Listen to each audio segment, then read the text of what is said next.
upang matugunan ang mga kinakaharap na pagsubok ng mga guro at mag-aaral sa gitna ng kasalukuyang pandemya.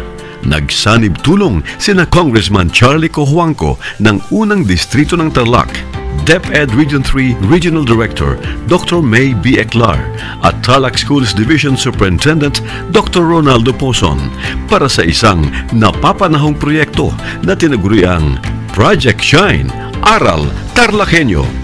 Ang mga mag-aaral ng Grade 4 at Grade 5, ganun din ang Grades 8 and 9 sa buong probinsya ng Tarlac, kasalukuyang sumasailalim sa radio-based instruction. Katuwang ang himpilang DZTZ 828 kHz AM at RTV Tarlac, Channel 26. Ang Tarlac po nangunguna po ngayon pagdating po sa radio-based instruction. Marami pong humahanga sa atin. I'm very happy this station, itong DCTC, could reach the whole of Region 3. Hindi natin alam, we are contributing. We are creating a very big dent in the history of Philippine education. And I am proud. I am here in Tarlac. This is the noble cause of education in which you and I, without you knowing it, we are bound to do.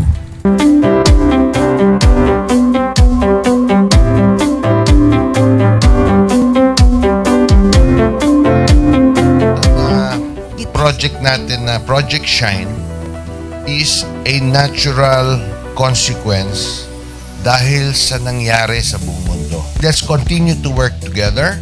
I think it's very Filipino to practice bayanihan in anything or most of the things that we do. And this is a manifestation of that. No? We have private sector, we have DEPED, we have local government, all working together.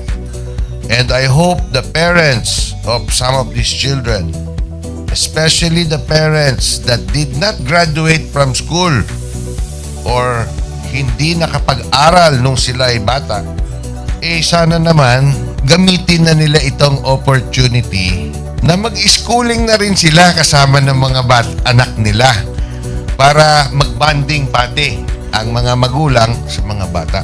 I look at this as doing God's work. Diba? So if you do God's work, it feels right. It's righteous. It's for good, not for evil. Good morning and happy learning, grade 4. Welcome to Aral TarlakHenyo here on RTV Tarlac, Channel 26. Simulcast over DZTZ 828, Radio Filipino Tarlac. I am Teacher Mercy Pacheco Bognot. This is Alistair Aidatu. I am Marie Josephine B. Andrade. I am Teacher Princess Marie M. Dueñas, and I will be your teacher broadcaster for today.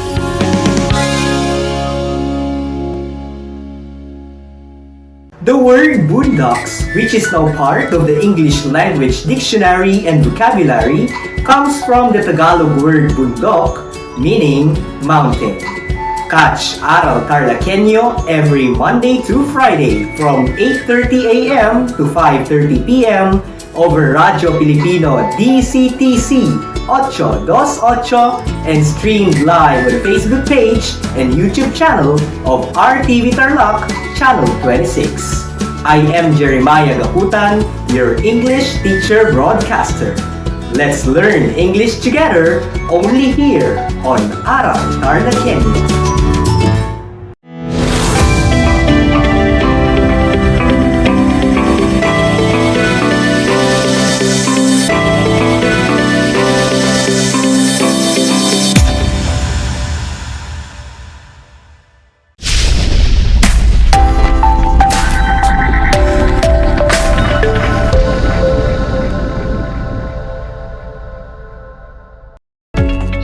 Hello, Grade 8 learners! Welcome to another journey of learning. This is Aral TarlakHenyo here on RTV Tarlac Channel 26, simulcast over DZTC 828 Radio Filipino Tarlac. I am Ma'am Jonna Maika D. Rodriguez, broadcasting live here in San Rafael, Tarlac. And it is my pleasure to be with you in this exciting learning journey in English 8. Be prepared to an exciting way of learning even at the comfort of your homes. Make sure you are seated comfortably, geared with your paper, pen, learning activity sheets, and of course, with a ready mind. Before we proceed to our discussion, I want you to prepare your pen, learning activity sheets, and self-learning modules. Today, we will discuss about recognizing positive and negative messages conveyed in a text. At the end of this lesson, you are expected to recognize positive and negative messages conveyed in a text. In the previous episode with Teacher Stanley, you learned about comparing and contrasting own opinions with those presented in familiar text. So, before we proceed with today's lesson, let us recall what you learned in the previous discussions.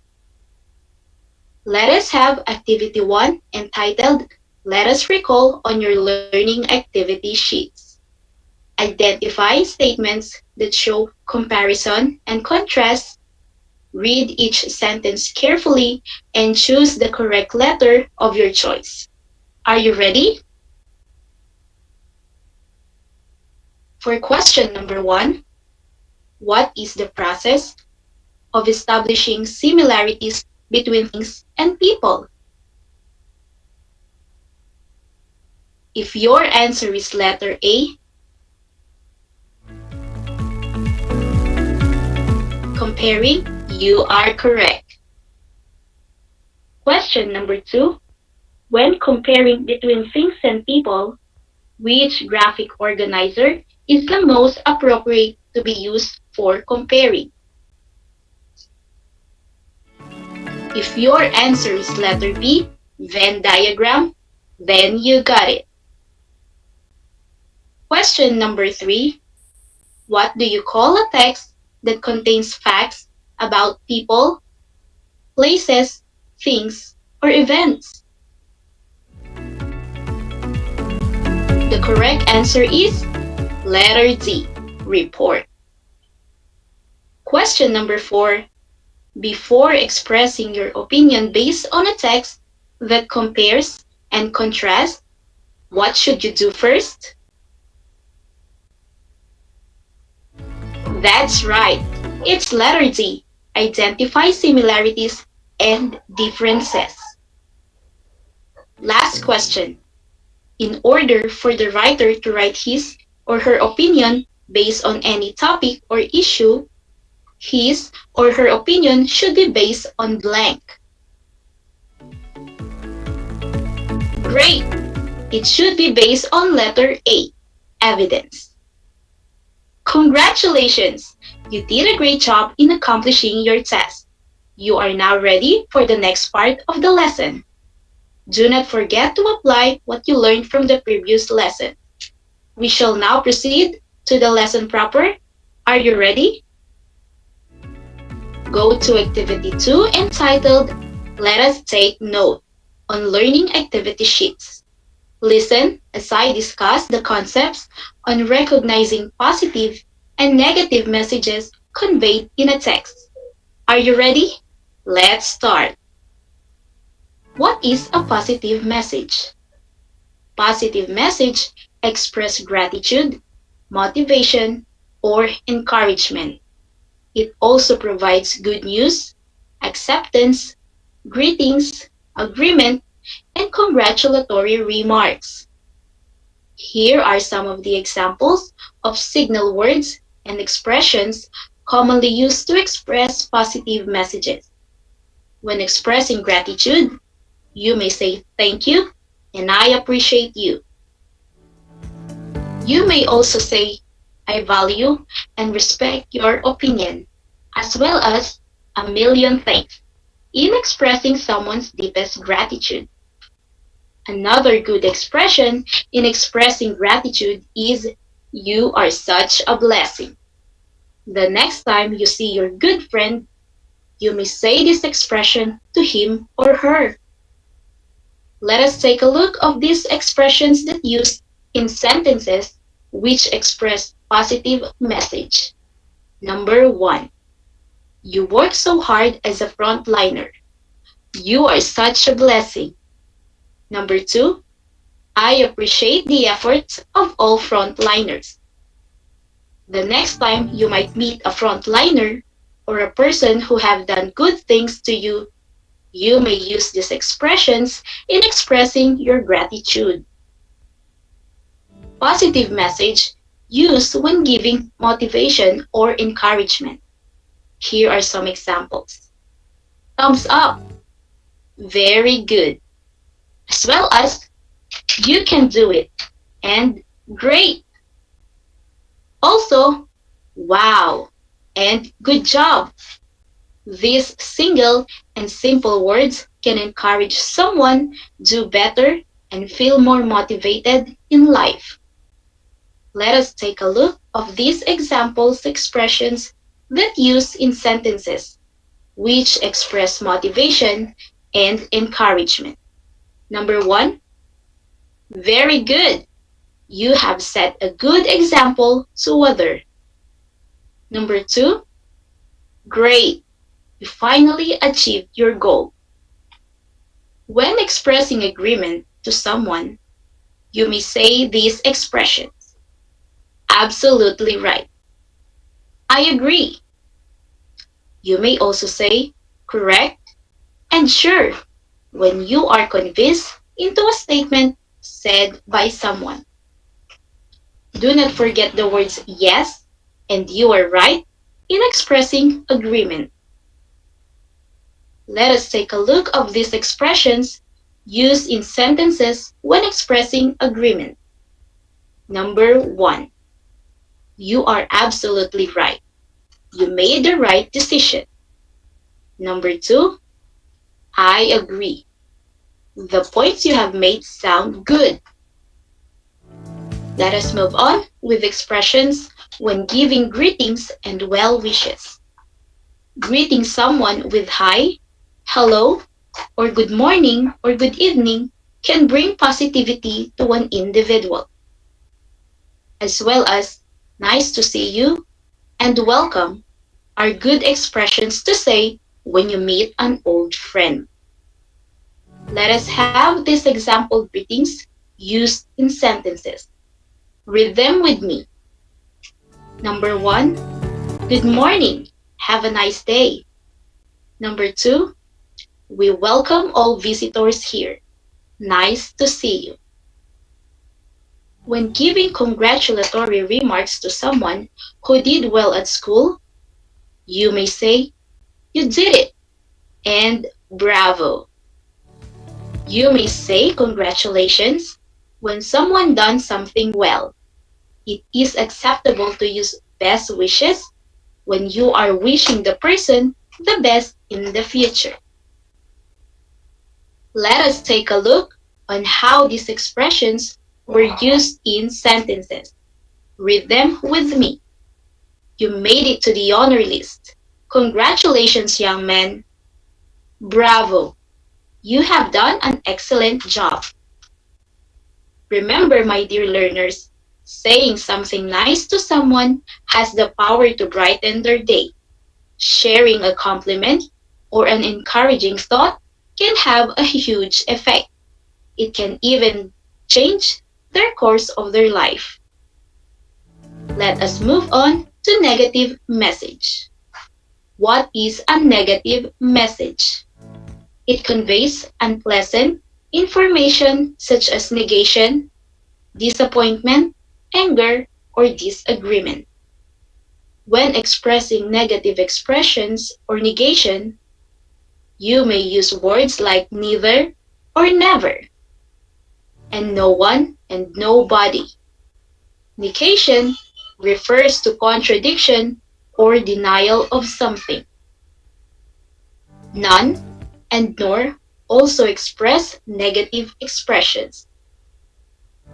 Let's read the sample sentences using words that express negation.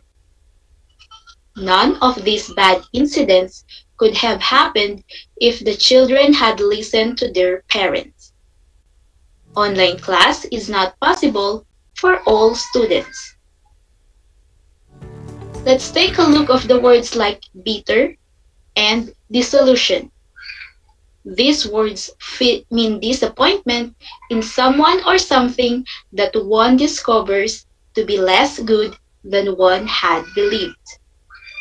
Also, words like dismayed and sad to note express negation when someone used dismayed refers to showing feeling of upset and worriedness because of some unwelcome situation. Let us take a look on how they are used in sentences. Sad to note, the parents allow the boy to work for the family. It is natural for people to feel bitter when things do not go their way. When expressing anger or disagreement, you may use expressions like, I disagree and I don't think so.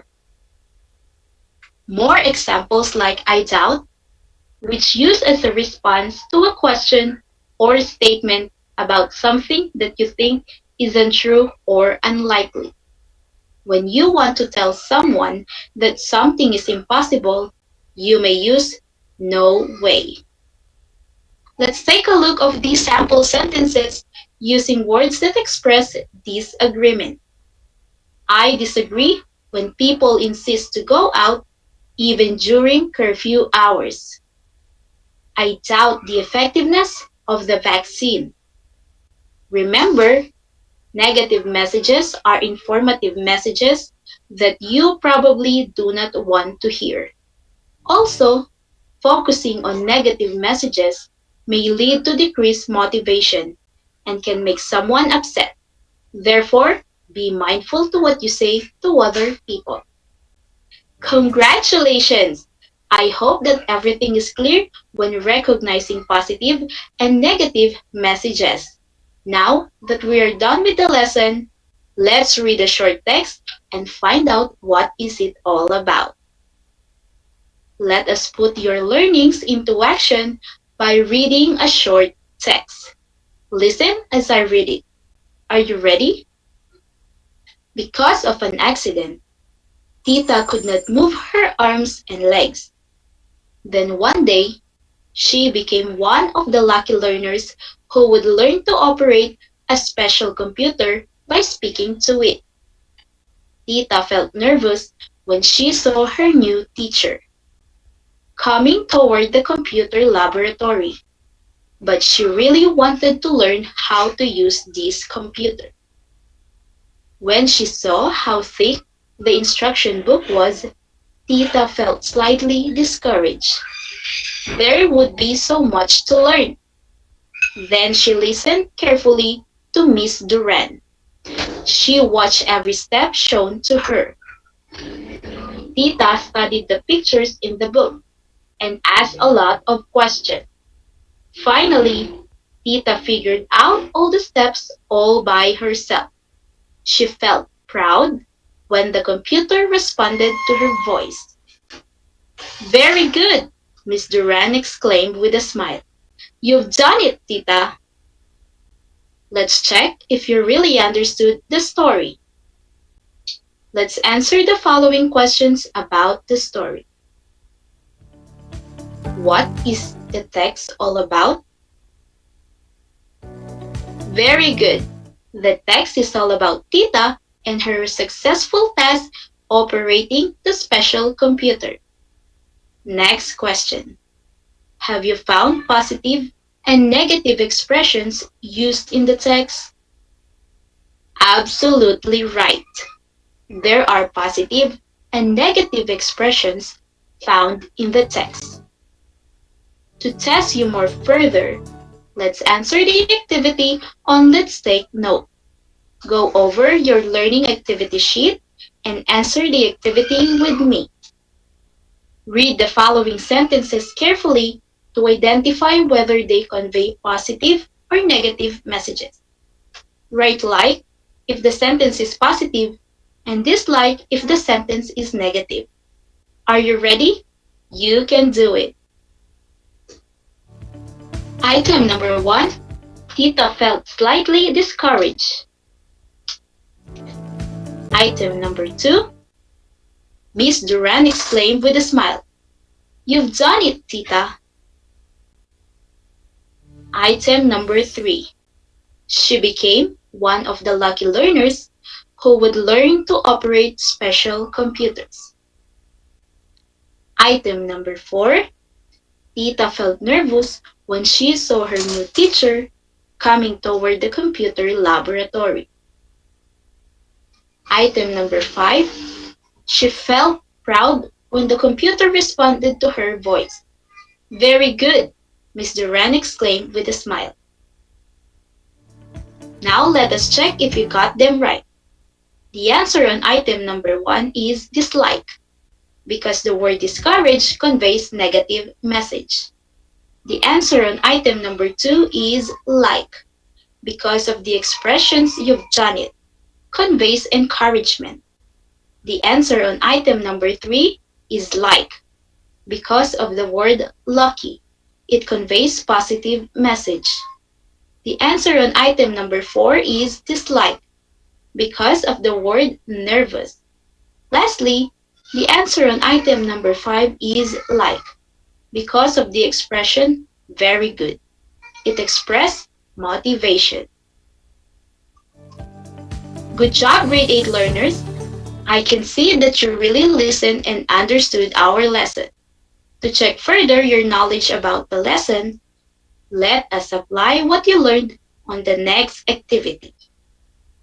Read the following statements carefully, complete the following statements with appropriate words, and circle the letter of your answer to each item.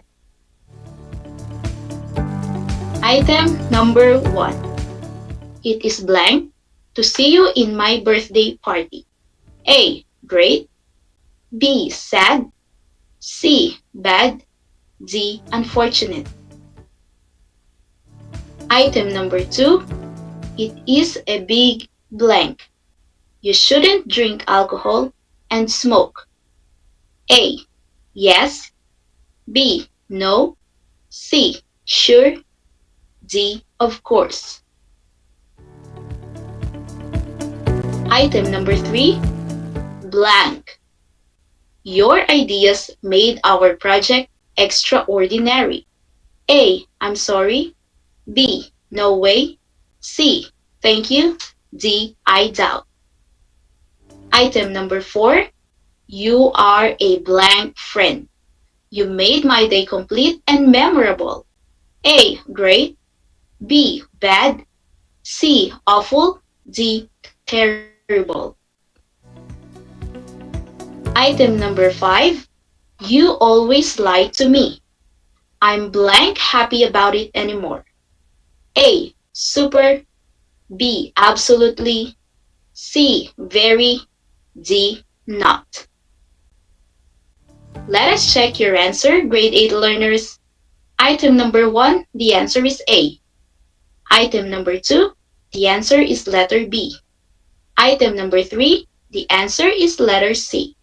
And item number 4, the answer is letter A.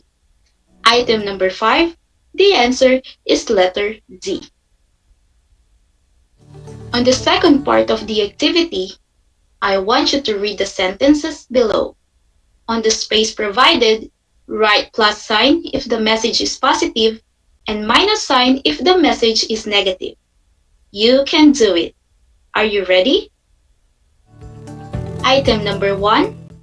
My parents always tell me they love me very much. Item number 2. The fish in the fridge has a terrible smell. Item number 3. We had a good time with friends since the pandemic. Item number 4. You made it to the next level. Congratulations. Item number 5. My sister dislikes vegetables. Now let's check your answers if you got them right. Item number 1, it's a plus sign. Item number 2, it's a minus sign. Item number 3, it's a minus sign. Item number 4, it's a plus sign. Item number 5, it's a minus sign. Congratulations! That was great. You did your best and properly applied what you learned from our discussion. Another chapter in this learning journey has been unlocked. Now, apply what you have learned through a more complex yet interesting test. I will give you an activity that you will accomplish while watching and listening to this session. Are you ready? You can find this test on your learning activity sheets. Look for activity 4, let us strengthen. Read the directions with me. On the sentences below, on the space provided, write positive if the message is good and negative if the message is bad. Then underline the word that signals the positivity or negativity of the message conveyed. Are you ready? Number 1. Nothing is left for the guests to eat. Number 2. I had a wonderful time talking with you. Number 3. Wow, you can paint well. Number 4. I do not want to see you again. Number 5.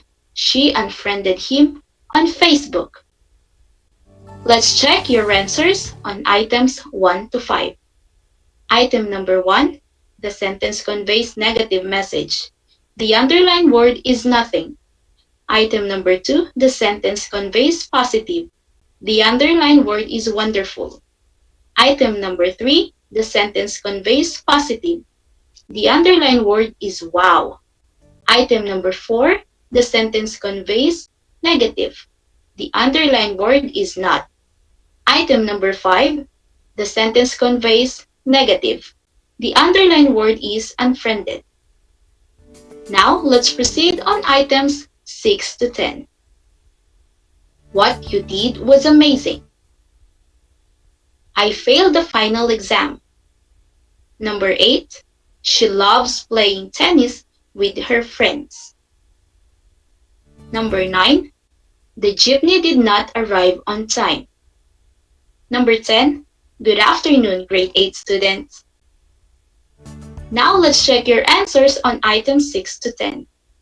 Item number 6. The sentence conveys positive message. The underlined word is amazing. Item number 7. The sentence conveys negative message. The underlined word is failed. Item number 8. The sentence conveys positive message. The underlined word is loves. Item number 9. The sentence conveys negative. The underlined word is not. Lastly, item number 10. The sentence conveys positive. The underlined word is good afternoon. You did a great job today, grade 8 learners. To end our discussion, let me lead you to this quotation by Yehuda Burge. Words have energy and power with the ability to help, to heal, to hinder, to hurt, to harm, and to humiliate, and to humble. Therefore, be careful with your words. Once they are said, they can only be forgiven, not forgotten. Serving you fun ways of learning together with Aral TarlakHenyo here on RTV Tarlac Channel 26, simulcast over DZTC 828 Radyo Pilipino Tarlac. This is Ma'am Jonna Maika D. Rodriguez. It has been a great time learning with you.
Alam niyo ba na ang jeep ay ang pinakasikat na uri ng transportasyon sa Pilipinas? May nagsasabi na ang pangalang jeep ay hango sa salitang jeepy na ang ibig sabihin ay general purpose or government purpose na naglalarawan ng military jeep na ginamit noong World War II. Pagkatapos ng digmaan, iniwan na ng mga sundalong Amerikano ang libu-libong jeep sa kalsada ng Maynila. Ang matibay at makulay na jeepney nga raw ay truly mestizo dahil sa half local at half foreign na katangian nito. Alam nyo na, yan ang jeepney.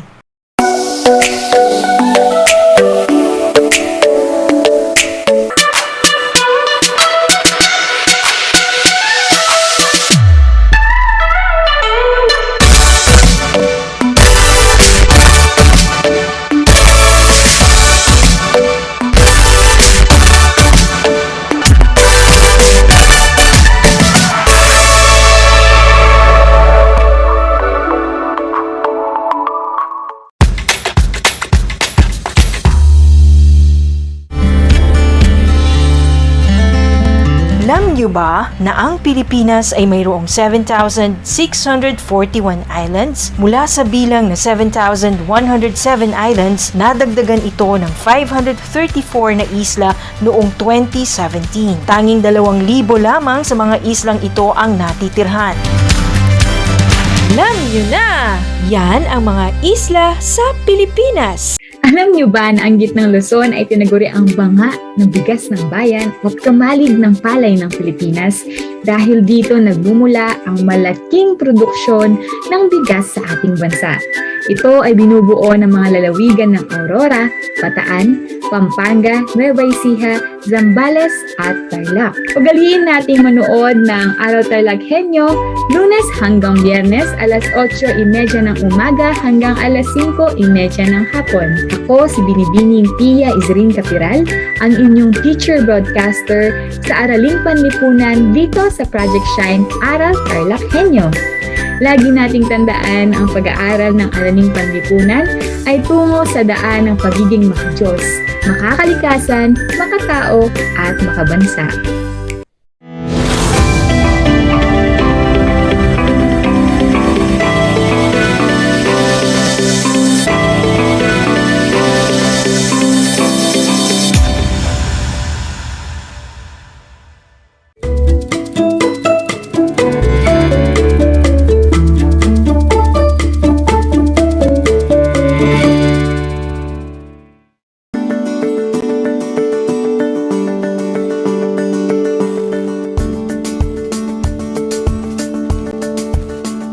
Sa ating Aral TarlakHenyo sa Schools Division of Tarlac Province sa RTV Tarlac Channel 26, DZTZ Radio Pilipino Tarlac.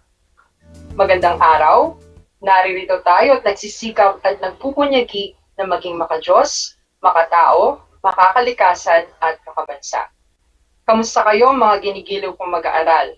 Ang aking pagbati at paghanga sa inyong masidhing pagpupunyagi sa patuloy na pag-aaral sa himpapawid upang matuto sa kabila ng hamon ng pagkakataon, ang COVID-19 pandemic. Ako ang inyong guro sa Araling Panlipunan Grade 8, Ginoong Arvin Lee, upang samahan at gabayan kayong maunawaan ang nilalaman ng ating aralin, kung saan nasusuri ang pag-usbong at pag-unlad ng mga klasikong kabihasnan sa Africa, Amerika, at mga pulo sa Pacific. Sa lahat po ng mga magulang at mag-aaral sa ikawalong baitang na kasalukuyang nakasubaybay sa ating live broadcast. Kung kayo po ay may mga katanungan o nais linawin ukol sa ating paksa ngayong araw, ay maaari kayong mag-text sa aking numero 0938-0789-207. Kaya text na! Mga giliw kong mag-aaral, pinapaalala kong muli ang ating kasunduan bago simulan ng ating talakayan.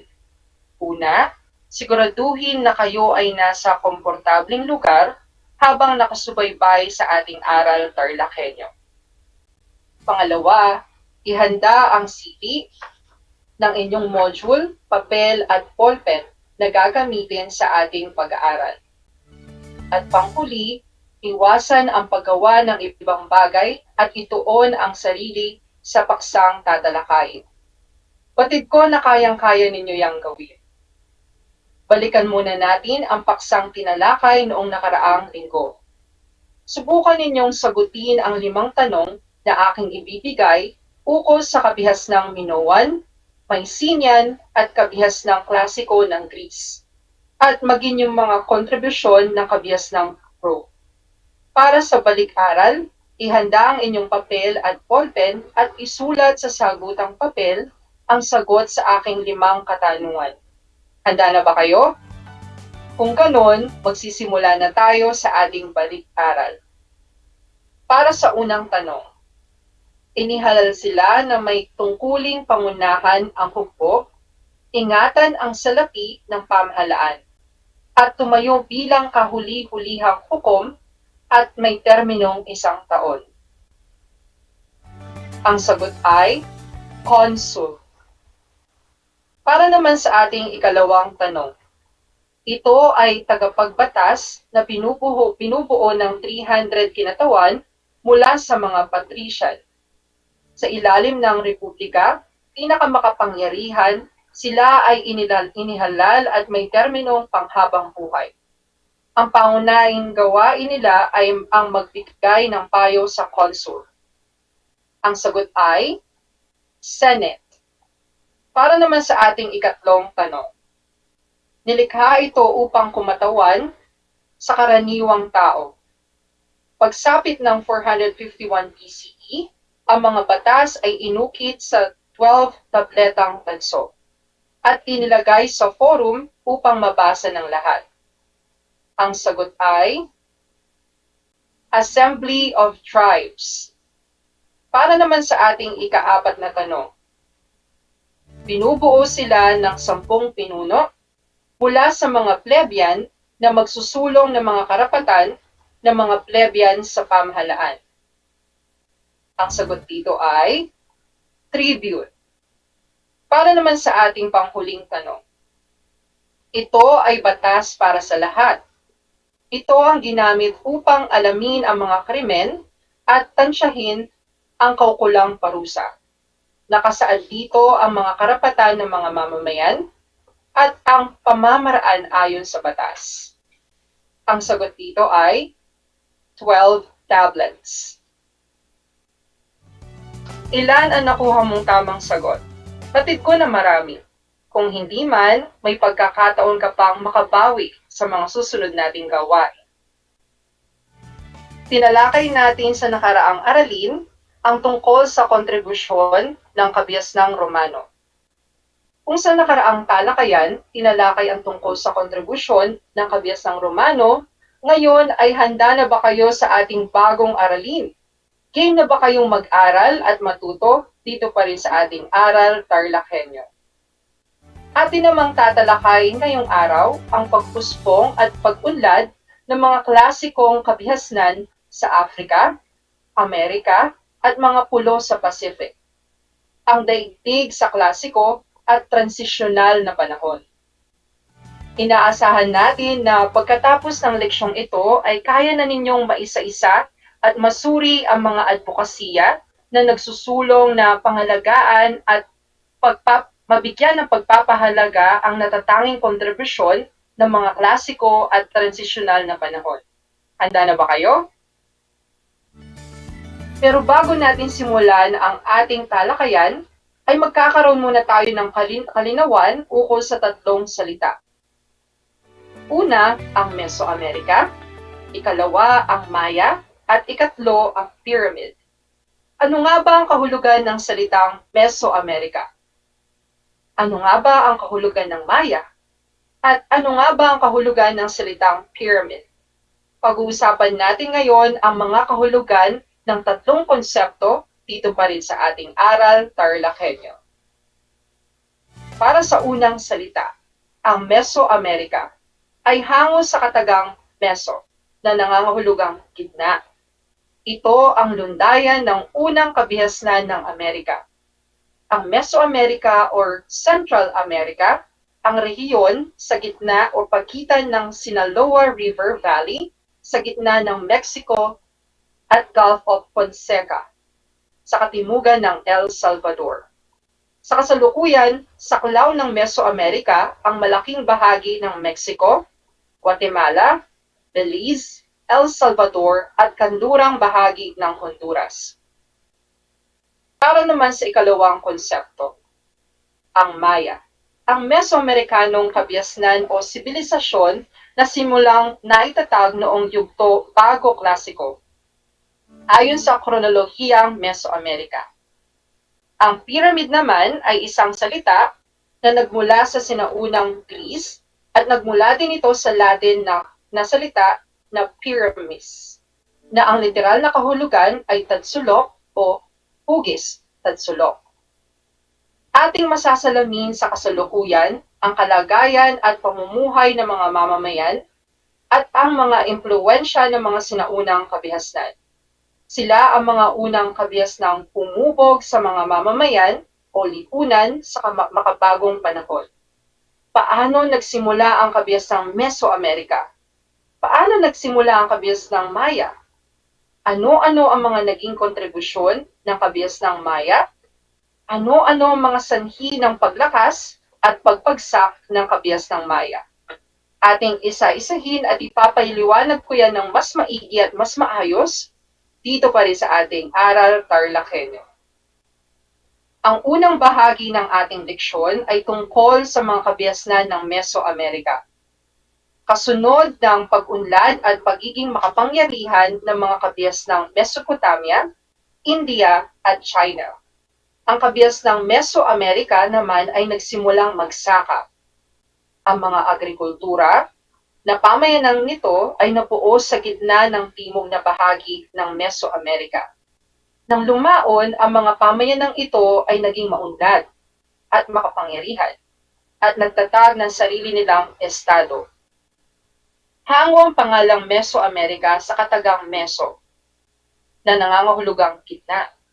Ito ay lundayan ng mga unang kabihasnan sa Amerika. Ang Mesoamerica o Central America ay rehiyon sa pagitan ng Sinaloa River sa gitnang Mexico at Gulf of Fonseca sa katimugan ng El Salvador. Sa hilagang hangganan nito, matatagpuan ang mga ilog ng Panuco at Santiago. Samantala, ang katimugang hangganan ay mula sa baybayin ng Honduras, sa tangway ng Nicoya, sa Costa River. Sa kasalukuyan, saklaw ng Mesoamerica ang malaking bahagi ng Mexico, Guatemala, Belize, El Salvador at kandurang bahagi ng Honduras. Ang mga pamamayang nakilala sa Mesoamerica ay ang kabihasnang Maya, Aztec at Inca sa Timog Amerika. Ang pagiging maunlad at makapangyarihan nito ang nagtulak sa mga kabihasnan ng Mesoamerica at Timog Amerika ng manakop at magtayo ng sariling imperyo. Base sa una nating leksyon, mayroon tayong isang katanungan. Paano nabuo ang kabihasnang Mesoamerica? Kung ang sagot ninyo ay, may mga pangkat na mga mangaso na naglakbay mula sa Asia patungong North America, tinahak nila ang kandurang bahagi o baybayin ng North America papuntang timog. Ang mga ito ay nagtatag ng kalat-kalat na pamayanan. Dahil dito, umuspong ang kabihasnang Olmec, ang unang kabihasnan sa Amerika. Kung ganun ang iyong sagot, kayo ay mahusay. Sa ikalawang bahagi ng ating leksyon, ating tatalakayin ay tungkol sa kabihasnang Maya. Ang kabihasnang Maya ay namayani sa Yucatan Peninsula. Ito ay lupain sa timog ng Mexico hanggang Guatemala. Ang Yucatán, Tikal, El Mirador, at Copan ang mga pamayanan na nabuo rito. At nakamit ng kabihasnang Maya ang rurok ng kanyang tagumpay sa pagitan ng 300 CE at 700 CE. Katuwang ng mga pinunong Maya, ang kanilang kaparian sa pamumuno. Ang kanilang pinuno ay tinatawag na halak, eunuch o tunay na lalaki. Ang nagpaliwanag ng mga pamayanang urban na siya ring sentro ng kanilang pagsamba sa mga Diyos. Hindi nagtagal, ang mga lungsod-estado ay nabuo rito. Nagkaroon sila ng kapangyarihan at naiugnay ng malalawak at maayos na kalsada at rutang pantubig ang mga lungsod-estado ng kabias ng Maya. Ang mga Maya ay may maayos na pagkakahati-hati ng mga tao sa lipunan. Ang mga mahihirap ay hiwalay ang tirahan sa nakakariwasa. Ang sentro ng mga lungsod ay may isang pyramid na ang itaas na bahagi ay dambana para sa mga Diyos. Isang templo at palasyo ang nakatayo sa tabi ng mga pyramid. Ang pyramid ng Mayan ay kahalintulad ng sa Egypt. Ang estruktura nito, subalit ang itaas na bahagi nito ay patag. Sa loob nito ay may altar, kung saan isinasagawa ang pag-aalay ng mga tao. Ipinapagawa ang mga templo upang pagtausan ng mga seremonyang pangrelihiyon. Ito ay bilang parangal para sa kanilang pinuno na ang pangalan ay Kukulkan, ang tinaguriang God of the Feathered Serpent.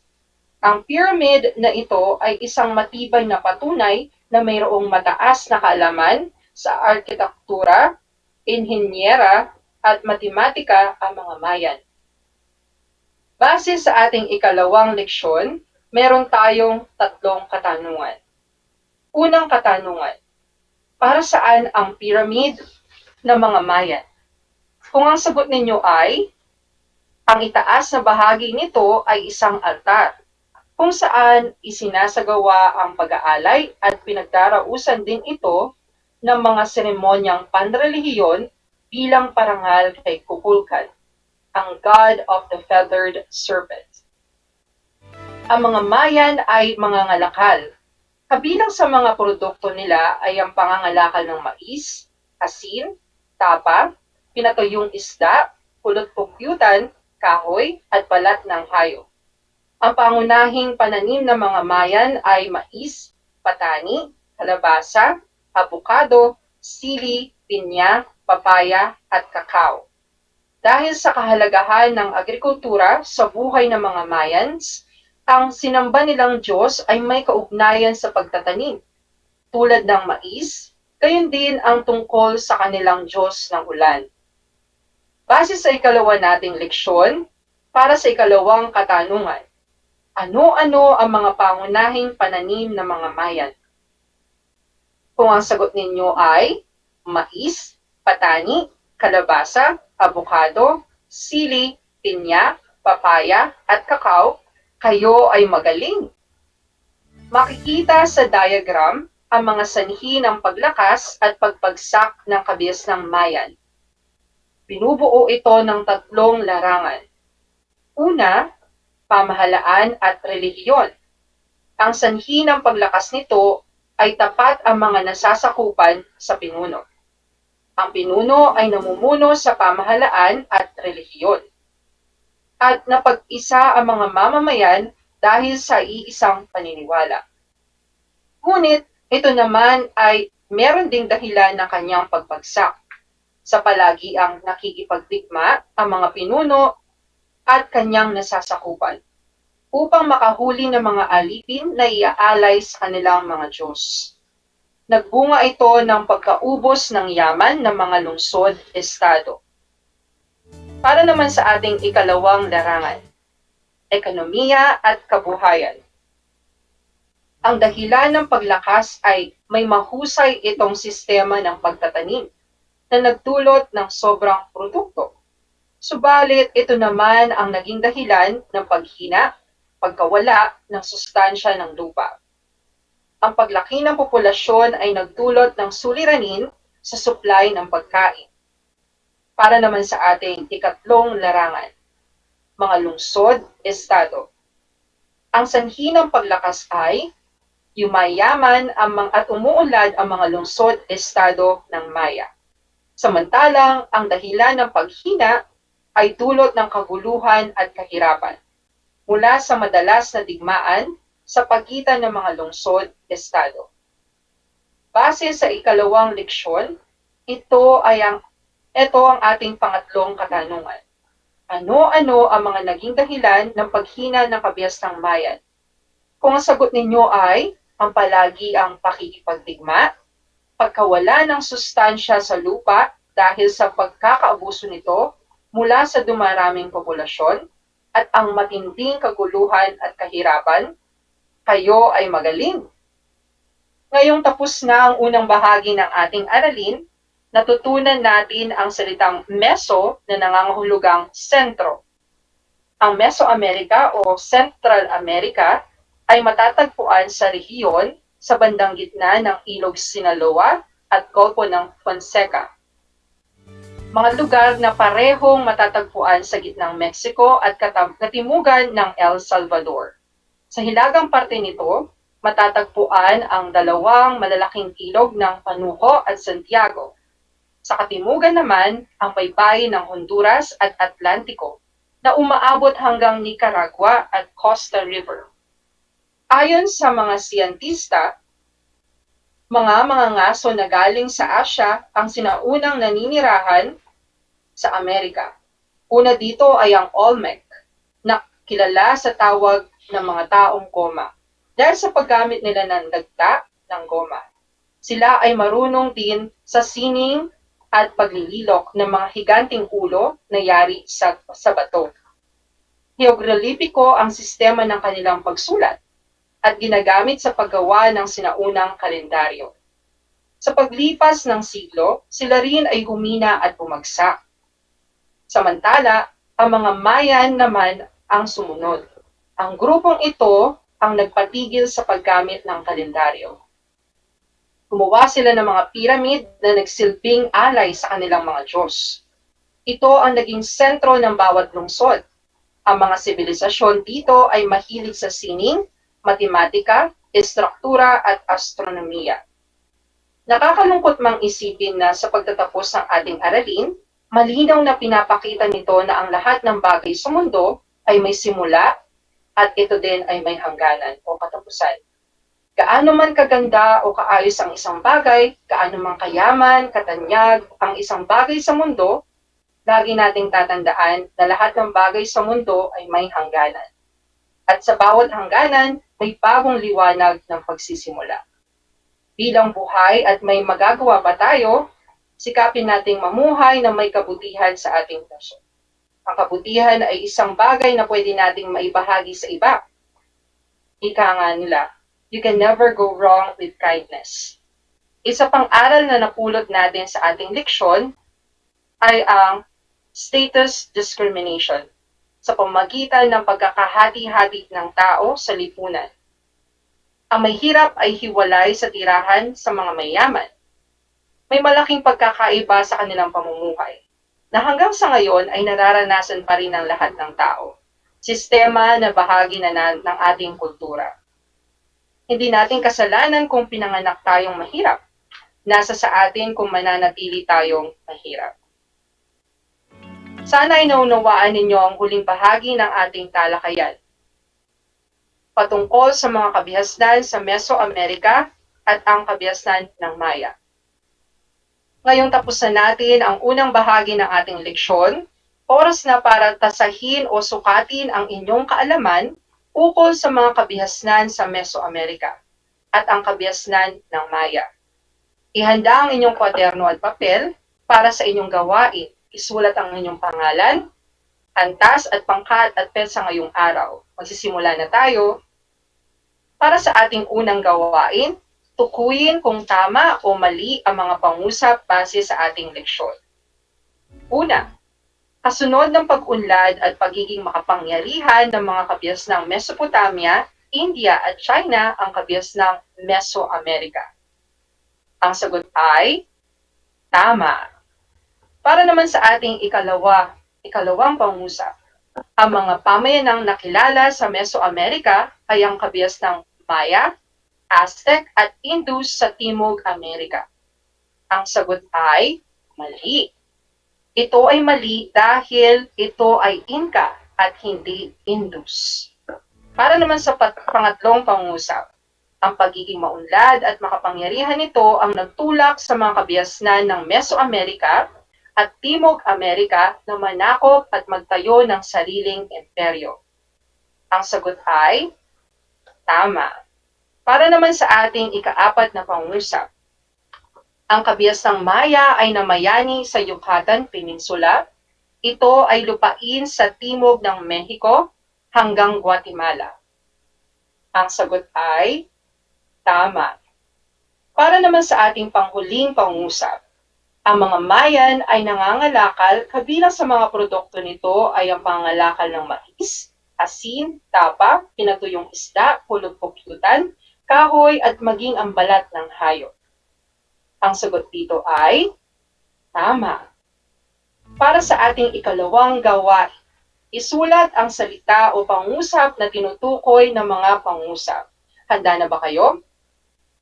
Para sa una, ito ay katawagang ginagamit ng mga Mayans sa kanilang pinuno na nagpalawig ng mga pamayanang urban na siya ring sentro ng kanilang pagsamba sa mga Diyos. Ang sagot ay halak, unique o tunay na lalaki. Para naman sa pangalawang tanong, ito ang sentro ng mga lungsod at sa gawing itaas ng dambana ay ginawa para sa kanilang mga Diyos. Ang sagot ay pyramid. Para sa ikatlong tanong, inaalay sa kanya ang pagpapagawa ng mga temple or templo upang pagdarausan ng mga seremonyang panrelihiyon. Ang sagot ay kukulkan. Para naman sa ika-4 nating tanong, ito ay ang katawagang ginawad kay kukulkan. Ang sagot ay God of the Feathered Serpent. At para sa panghuli nating tanong, ano-ano ang mga pangunahing pananim ng mga Mayans? Ang sagot ay mais, patani, kalabasa, avocado, sili, pinya, at kakao.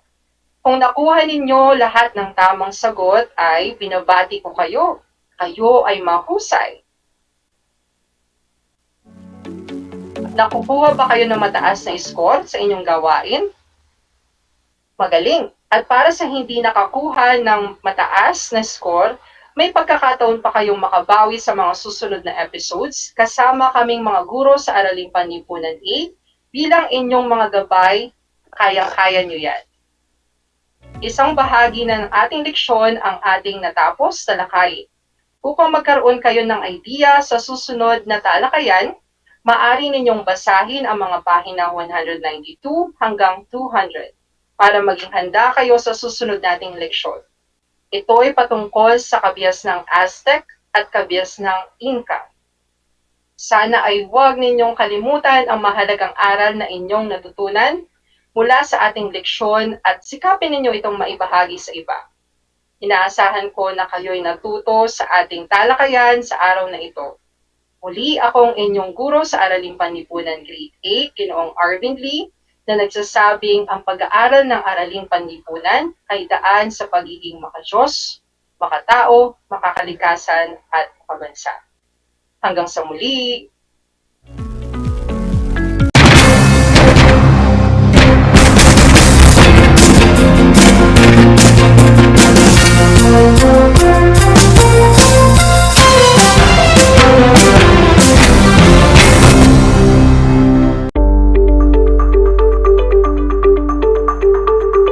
Sa pagnanais na mapigilan ang ating pamahalaan ang pagdami ng bilang ng mga kaso ng COVID-19, binuo ang One Hospital Command Center o OHCC upang mas mabilis na matugunan ang medikal na pangangailangan ng ating mga kababayan. Bukas ang OHCC 24 oras araw-araw. Tumawag lamang sa mga hotline nito sa 0919-977-3333 o 0915-777-7777 o 02-886-50500. Maaari ring i-download ang Pure Force Citizens app sa Android o iOS upang mabilis na matugunan ang sinumang nangangailangan. Layon din ng OHCC na maiwasang mapuno ang kapasidad ng bawat ospital. Kaya't kung ikaw ay kinakailangang tumawag sa OHCC, mabibigyan ka ng libreng preliminary consultation. Para sa mga nangangailangan ng emergency quick response, makikipag-ugnayan ang OHCC sa DOH Bed Tracker at sa mga ospital upang makahanap agad ng pinakamalapit na bakanteng ospital. Ang transportasyon o ambulansya naman ng ospital na inirefer ng OHCC sa pasyente ang siyang susundo sa bahay nito. Kaya't kapag ikaw ay nakakaranas ng anumang sintomas ng COVID-19 o nangangailangan ng agarang tulong medikal, tumawag lamang sa OHCC at handa silang tumulong sa lahat ng oras.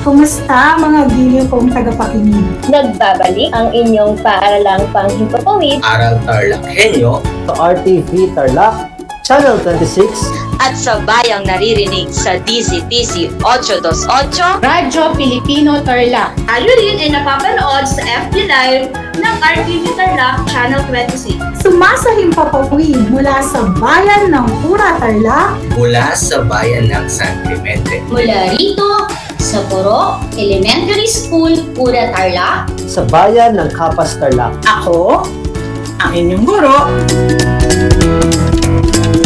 na maghahatid sa inyo ng makabuluhang pagtalakay sa ating aralin.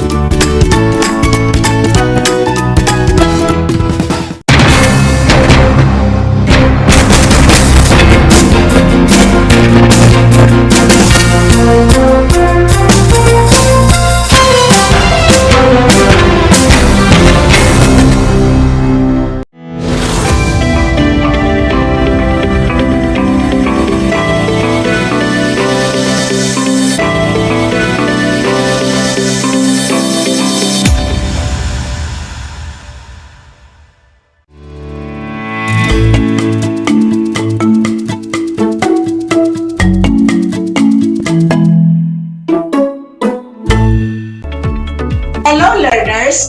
Welcome to another fun-filled learning edition here at Aral TarlakHenyo on RTV Tarlac Channel 26. This is also simulcast over DCTC 828 Radio Filipino Tarlac. And you are also seen via Facebook live stream and via channel 100 of Convert's Cable TV. Good afternoon to our dear listeners and viewers, especially to all the grade 8 students out there. This is Teacher Norisa P. Santiago, your teacher broadcaster for today, broadcasting live from Benigno S. Aquino National High School, Concepcion, Tarlac. How are you feeling now, my dear students?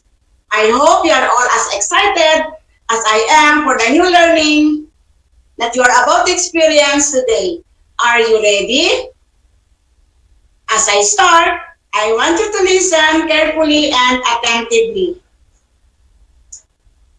Prepare your learning materials, find a comfortable place to study, make sure you're away from any form of distraction, and please don't forget your pen and paper for answering or for note-taking. Now, let's have a short review first to check if you can still recall our previous topic. Please still remember our previous lesson, class? Very good. Our previous lesson is about the different types of appetizers. Now, for me to check if you really understood our lesson last time, I have prepared again for you. Here is what you have to do. In the next slides, I will read each description once. You need to guess the correct answer by arranging the jumbled letters to determine the type of appetizer being described. You will be given 5 seconds to type your answers on the comment section or write it down on your notebook or paper. Are the directions clear? Okay, let's begin.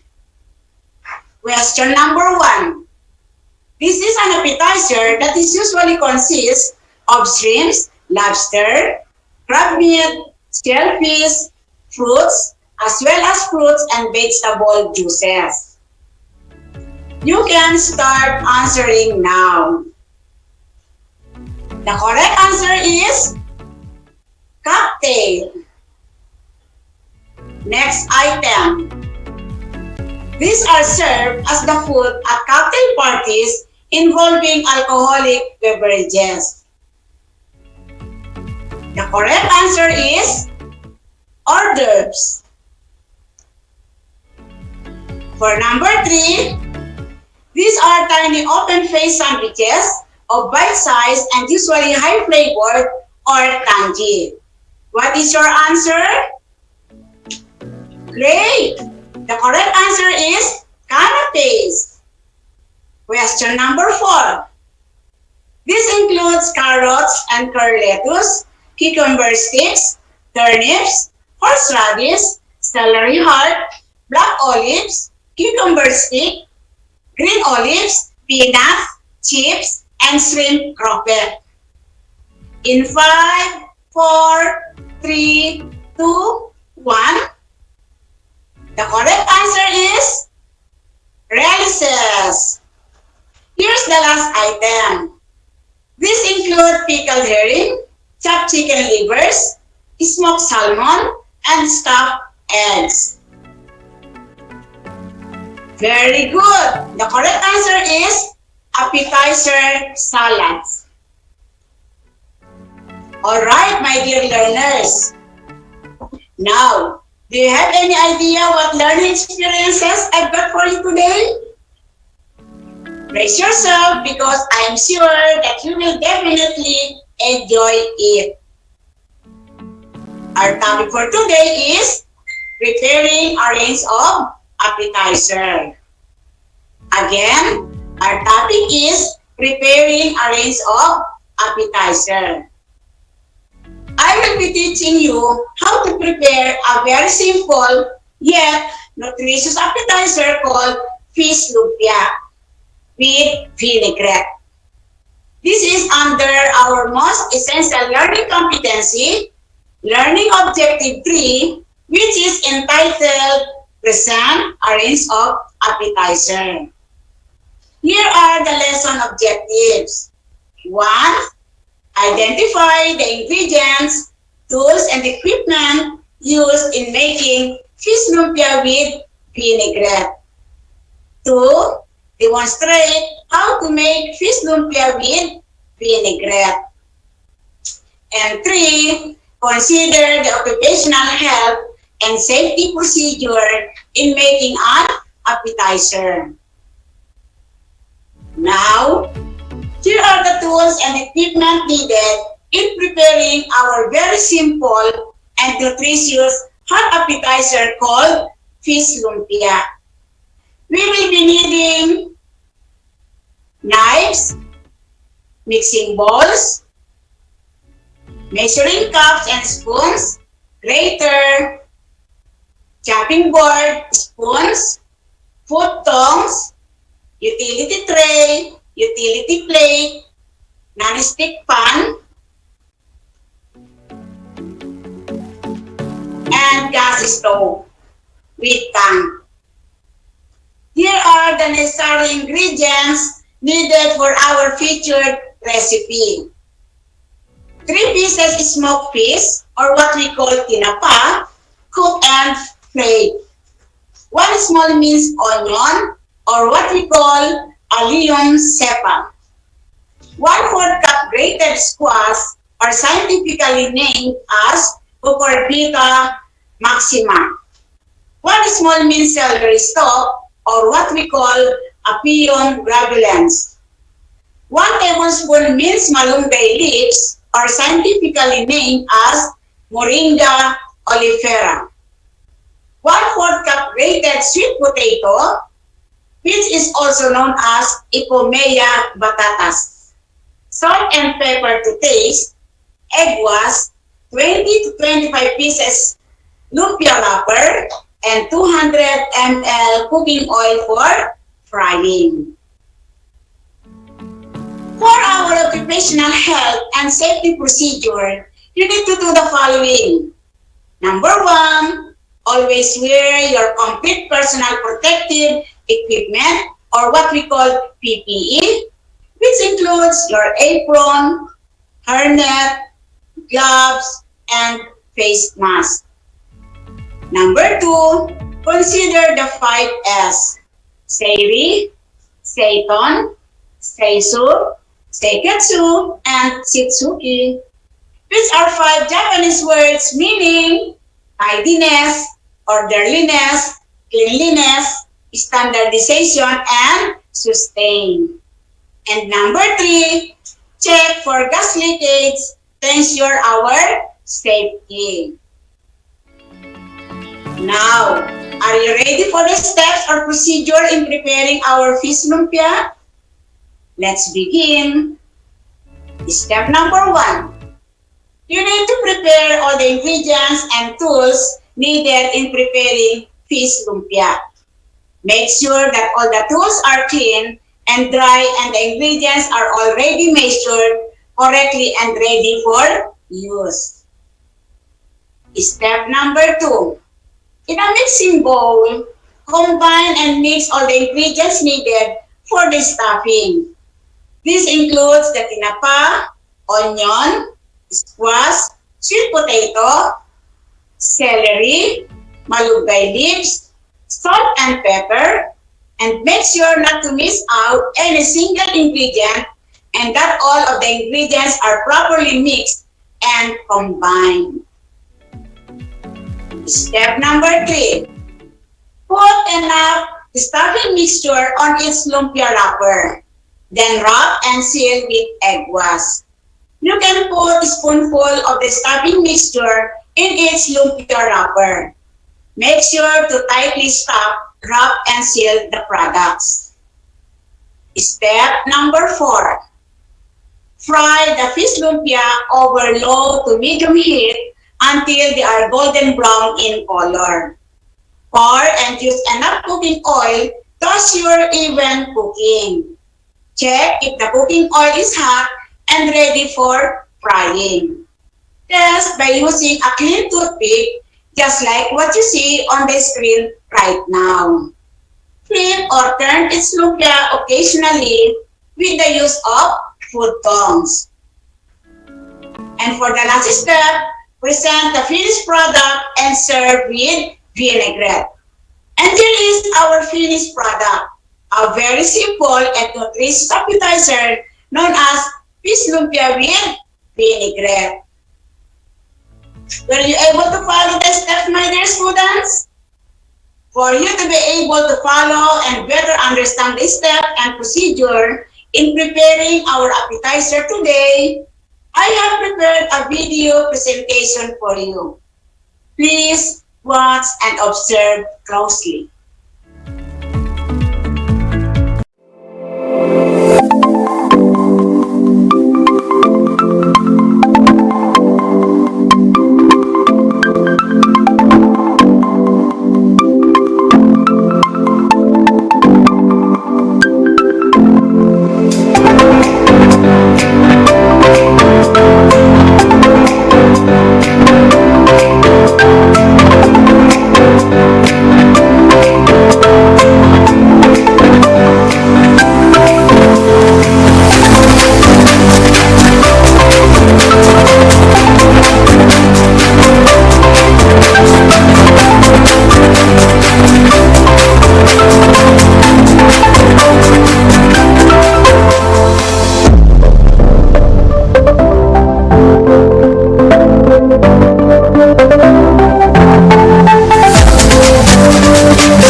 I hope you were able to learn from the video presented showing how to prepare a very simple and nutritious appetizer that will surely make a great addition to your family meals. Now, let's have a recap on today's discussion. What are the ingredients that we used in preparing our appetizer, the fish lumpia? Very good. The ingredients that we used for our fish lumpia recipe are 3 pieces smoked fish or tinapa, 1/4 cup grated squash, 1/4 cup grated sweet potato, 1 small minced onion, 1 small minced celery stalk, 1 tablespoon minced malunggay leaves, salt and pepper, lumpia wrappers, and vegetable oil. Now, what are the 5 steps in preparing fish lumpia? You got it right.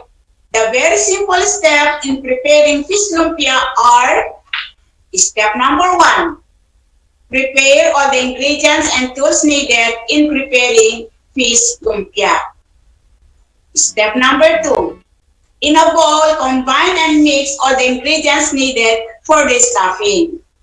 Step number 3, put enough stuffing mixture on each lumpia wrapper, then wrap and seal with egg wash. Step number 4, fry the fish lumpia over low to medium heat until golden brown in color. And step number 5, present the finished product and serve with vinaigrette. And now, it's time to put your acquired knowledge to the test. Let me check how much have you learned. I have prepared a 5-point multiple choice quiz. Here's what you are going to do. I will read each question twice, then you just have to choose the correct answer. You can type your answers on the comment section, or you can write it on your paper or notebook. Are you ready? Let us begin. Question number 1. The squash and sweet potato used in the recipe were sliced finely using the blank. Again, the squash and sweet potato used in the recipe were sliced finely using the blank. Choices are letter A, chopping board, letter B, strainer, or letter C, grater. Question number 2. The ingredients needed for the stuffing recipe are the following, except blank. Again, the ingredients needed for the stuffing recipe are the following, except blank. Letter A, tinapa, onion, celery, and squash. Letter B, onion leek, carrot, and bell pepper. Or letter C, malunggay leaves, sweet potato, salt, and pepper. Question number 3. It is a kitchen tool that contains all the ingredients for the stuffing and were mixed. Again, it is a kitchen tool that contains all the ingredients for the stuffing and were mixed. Letter A, mixing bowl. Letter B, food tongs. Or letter C, spoon. Question number 4. The fish lumpia product was fried over blank heat until golden brown in color. I repeat, the fish lumpia product was fried over blank heat until golden brown in color. Letter A, high. Letter B, low to medium. Or letter C, very high. Question number 5. The finished product was presented with a dip known as blank. Again, the finished product was presented with a dip known as blank. Choices are letter A, vinaigrette. Letter B, sauce. Or letter C, syrup. Okay, are you done, class? The time has come for us to check your answers. Are you excited to know your scores? Well, let me reveal the correct answers. Here are the correct answers. For item number 1, the answer is letter C, greater. For number 2, it's letter B, onion leek, carrot, and bell pepper. For item number 3, the answer is letter A, mixing bowl. For number 4, it's letter B, low to medium. And for item number 5, the answer is letter A, vinaigrette. Time to check your answers properly and count the number of correct items. I hope you got all the answers correctly. For those who got a perfect score, congratulations, you did a great job. For those who scored 4 and 3, very good. But for those who got 2 and below, well, don't feel bad. You just need to study harder. I know that you can do better next time. That's it for today, my dear learners. It was indeed a great learning experience with you. Thank you for listening, and I hope that you had fun while learning how to prepare a very simple and nutritious appetizer, the fish lumpia with vinaigrette. Before we end our today's episode, since we still have time, let me first answer some questions from our viewers and listeners. We have a question coming from Pauline of Ramos National High School, and her question goes like this. What alternative can we use if tinapa is not available? This is an interesting question, Pauline. Other forms of fish like galunggong and dalagang bukid can be used as substitute for tinapa. Aside from fish, tofu can also be a good alternative. I love to answer all your questions and queries, but unfortunately, we don't have enough time. If you still have questions, just message me on my Facebook or Messenger account, Melissa Poc Santiago.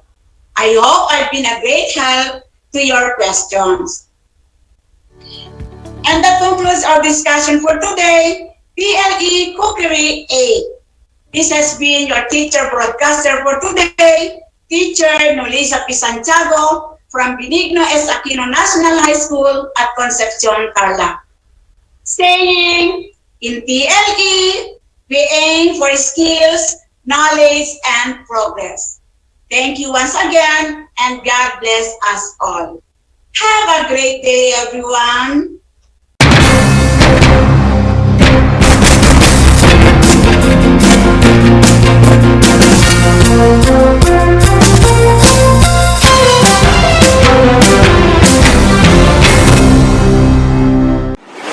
Kabahagi mo Radyo Pilipino.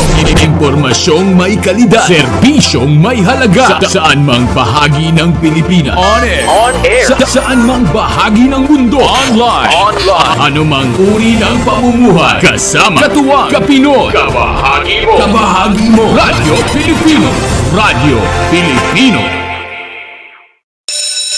Gutom ka ba sa impormasyon? May na-miss ka bang subject at leksyon? Gusto mo bang alalahanin ang nakaraan o dagdagan ang iyong kaalaman? Lahat yan alamin natin because the Professor is in. Professor on air and online. Kasama si Professor Willie Perez. Isang oras na kaalaman, isang oras na makabuluhan. Professor on air. Mamangha at tumawa sa mga tips at trivia. Sa gabay at tanong, sagot ka rin niya. Professor on air and online. Kasama si Professor Willie Perez. Tuwing Sabado, alas 10 hanggang alas 11 ng umaga. Mapapakinggan sa Radyo Pilipino at mapapanood sa RTV Tarlac Channel 26. Professor on air. This is my story. Ano ang kwento ng buhay mo? Malungkot? Masaya? May kababalaghan? O puno ng aksyon?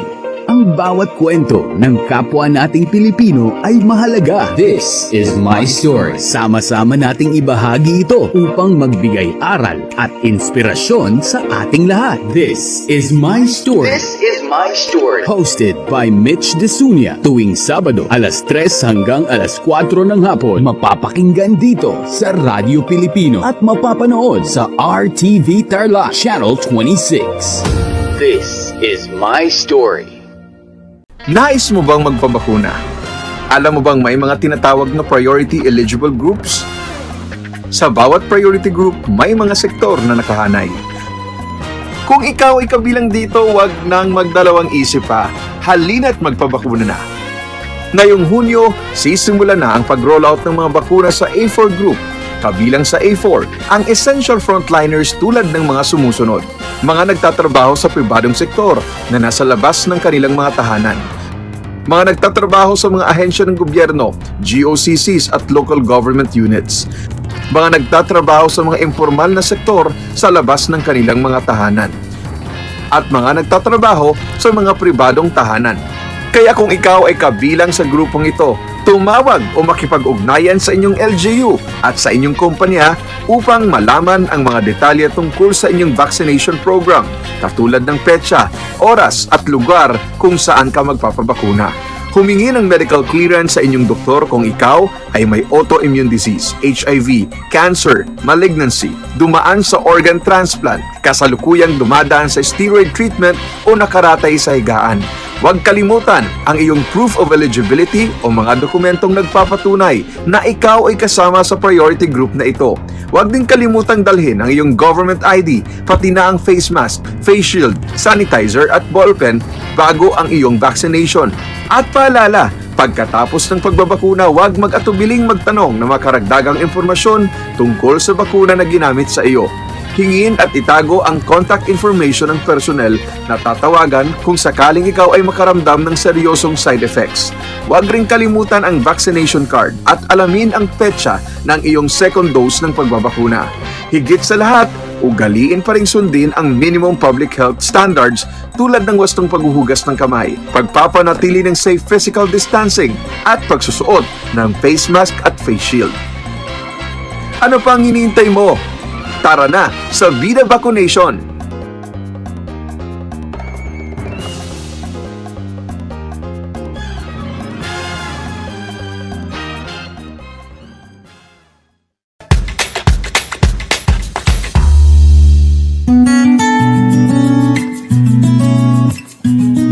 Alam niyo ba na ang kinikilalang Guinness Book of World Records holder bilang pinakamaliit na commercially harvested fish ay isang sinarapan?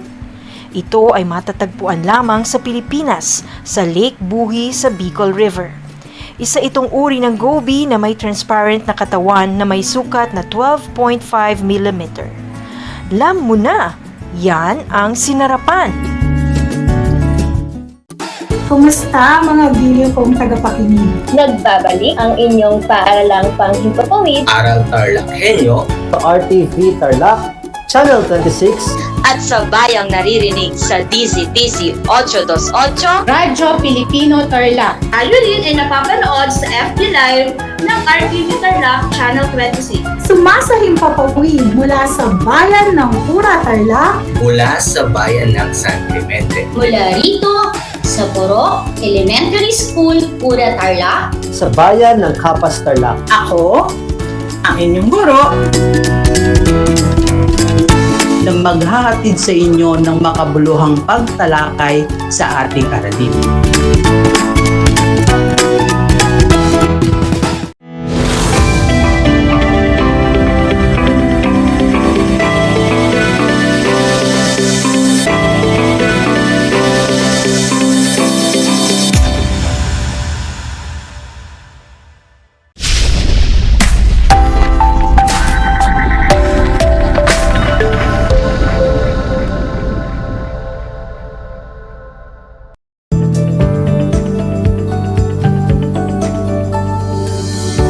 Good afternoon, grade 8 learners. Welcome to Aral TarlakHenyo here on RTV Tarlac Channel 26, simulcast over DCTC Radyo Pilipino Tarlac. I am Abigail Domingo Giam, your teacher broadcaster in Arts Grade 8, streaming live at Victoria Tarlac. Join me for another 25 minutes of fun-filled learning experience. Before we start our today's discussion, make sure that you are in the most comfortable place while tuning in into our live stream and television. Also, make sure that you have a copy of your learning activity sheet in Arts Grade 8. Finally, you can write your answer or you may ask questions by typing in the comment section in our live stream on Facebook. Today's discussion is continuation of the lesson about arts and crafts of East Asia. To check if you still remember our previous lesson, answer this activity. Are you ready? Let's begin. Question number 1. It is regarded as the highest form of Chinese painting.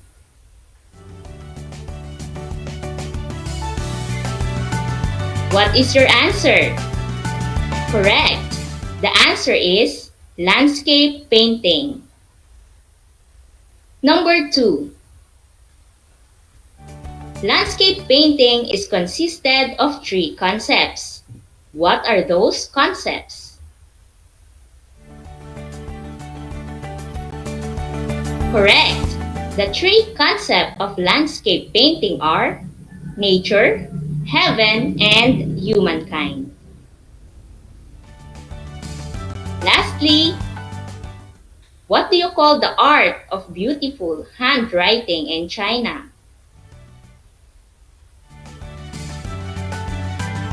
The answer is calligraphy.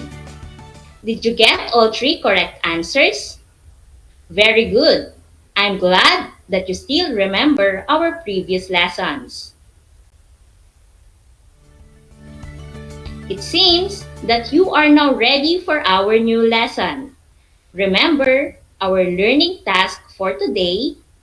At the end of the lesson, you are expected to identify the different arts in specific countries in East Asia. Compare and appreciate the similarities, differences, and uniqueness of East Asian art. Now, let's proceed. To check your prior knowledge for this topic, let us now have a short test. This is identification type of test. As different arts and crafts in East Asian country are shown, you need to identify which country they belong based on their characteristics. Your choices are Japan and Korea.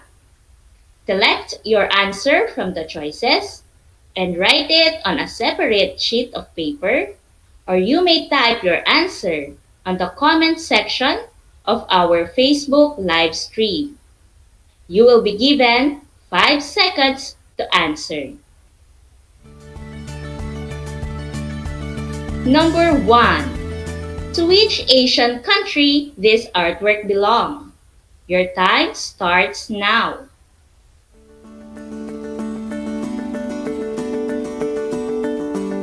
Time is up. Let's reveal the answer. This artwork belongs to Japan. Number 2. To which Asian country this artwork belong? Is it from Japan or Korea? Your time starts now.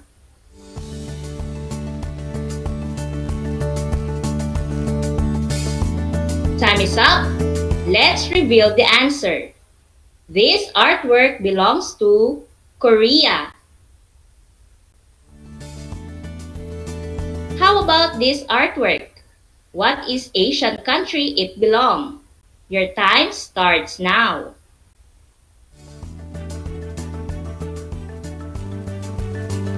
Time is up. Let's reveal the answer. This artwork belongs to Japan.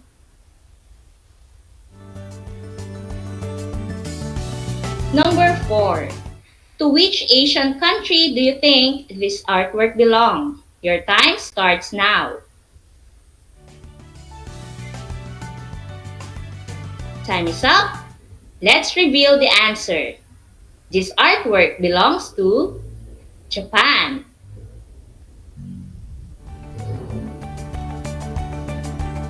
Last number. To which Asian country this artwork belongs? Is it from Japan or Korea? Your time starts now.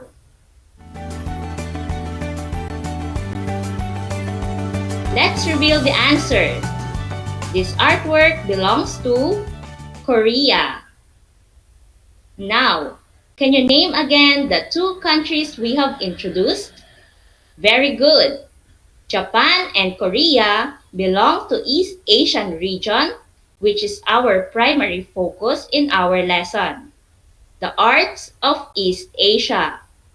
Are you ready to travel and appreciate the culture, tradition, and arts of Japan and Korea? Let's begin. Let's start with Japan. Do you know that there is a unique artistic expression related to painting in Japan known as woodblock printing? To begin with, woodblock printing is a technique for printing text, images, or patterns used widely throughout East Asia. It originated in China as a method of printing on textiles, but eventually became a method for printing on paper. This method was adopted in Japan during the Edo period and became one of their oldest and most highly developed visual arts. The most common theme in Japan for printmaking describes scenes from everyday life. It narrates the scene and is often packed with figures and details. Here are some samples of woodblock prints. You can see also the sample of woodblock printing on the learning activity sheet, figure A in discussion portion. Ukiyo-e is best known and most popular style of Japanese art. Ukiyo-e, which is Japanese for pictures of the floating world, and it is related to the style of woodblock printmaking that shows scenes of harmony and carefree everyday living. Ukiyo-e art was produced in a diversity of different media, including painting, and became an art domain of the upper classes and royalty, but later was also produced by the common people. Did you know the ukiyo-e woodblock print is not something created by just one artist?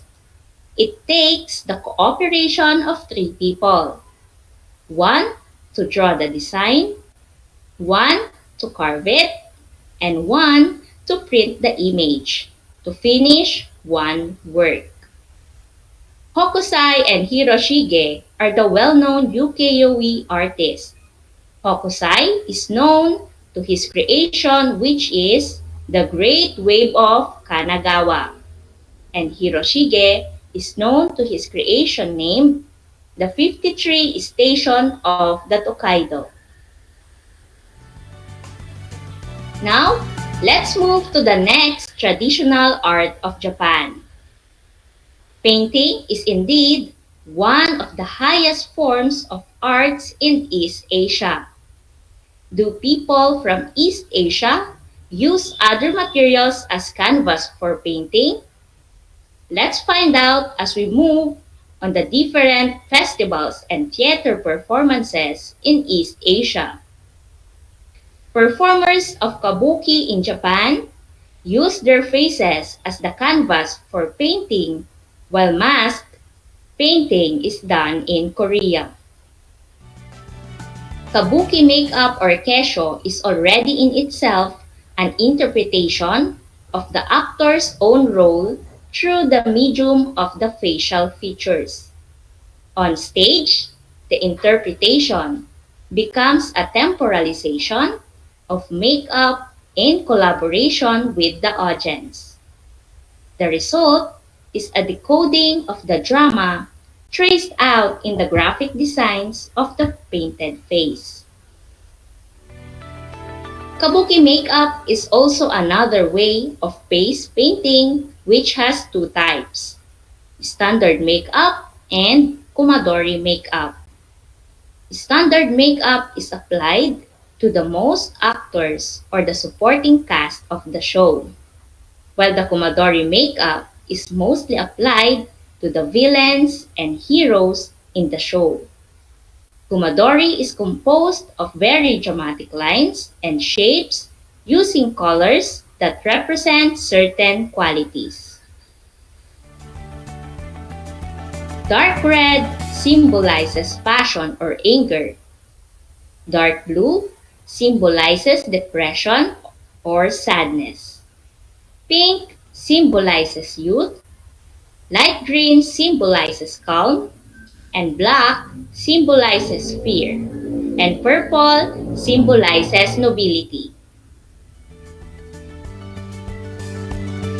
Now, let's proceed to another traditional art of Japan. Do you remember the times when you were making plane and boats using folded papers? In Japan, when you make art using folded paper, it was called origami. The term origami came from ori meaning folding and kami meaning paper. It is traditional Japanese art of paper folding, which started in the 17th century AD and was popularized internationally in the mid-1900s. It eventually evolved into a modern art form. The goal of this art is to transform a flat sheet of paper into a finished sculpture through folding and sculpting techniques without cutting as much as possible.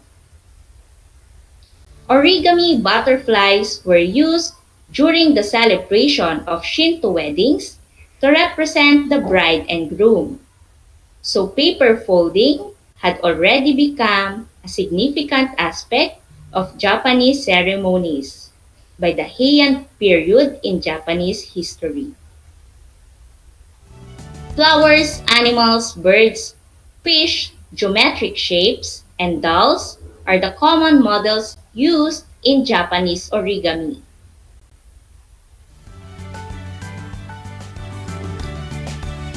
Now, let's travel to the next country we are going to explore, which is Korea. The unique character of Korean art lies in its understated simplicity and spontaneity, together with a feeling of harmony with nature. One of the traditional art of Korea is Korean mask, called tal or tial, originated with religious meaning, just like the mask of other countries which also have religious or artistic origins. Korea has a rich history of masks. They use it in funeral services to help banish evil spirits and theater plays dating back to the prehistoric age. Masks were also used for shamanistic rites and were kept within temples where they were honored with offerings. By the 12th century, the mask became part of the elaborate dances and dramas. There are different roles of colors in Korean mask, which symbolizes different personality on the live act. Black, red, and white, bright and vibrant colors that help establish the age and race of the figure. Half red and half white mask symbolize the idea that the wearer has two fathers, Mr. Red and Mr. White. Dark-faced mask indicates that the character was born of an adulterous mother. Some masks have moving parts like winking or shifting eyes and moving mouths. To further add to the lifelike features of the mask, black fabric is draped from the top of the mask over the wearer's head to simulate hair. Another traditional art in Korea is knot tying. In Korea, decorative knotwork is known as maidap or called dore, or double connection knot, often called Korean knotwork or Korean knots. Maidap refers to traditional ornamental knots which were used for various purposes. Maidap are one of the oldest craftwork in Korea and had been used to make tools for hunting, fishing, communication, and record keeping, or to indicate one's status. There are several strings used to make decorative knots, such as circular string called dongdaho, for accessories or pouches, wide and flat strings called gwangdaho for belts, and strings called gyeokdap for decorating clothing or ceremonial accessories. And that's all for today's lesson. I hope you had fun learning these topics. Now, I want you to get ready with your pen because I will assess your learning based from our lesson today. You can write your answer on the chat box or on a clean sheet of paper and send it to your MAPE teacher. Are you ready? Let's begin. Question number 1.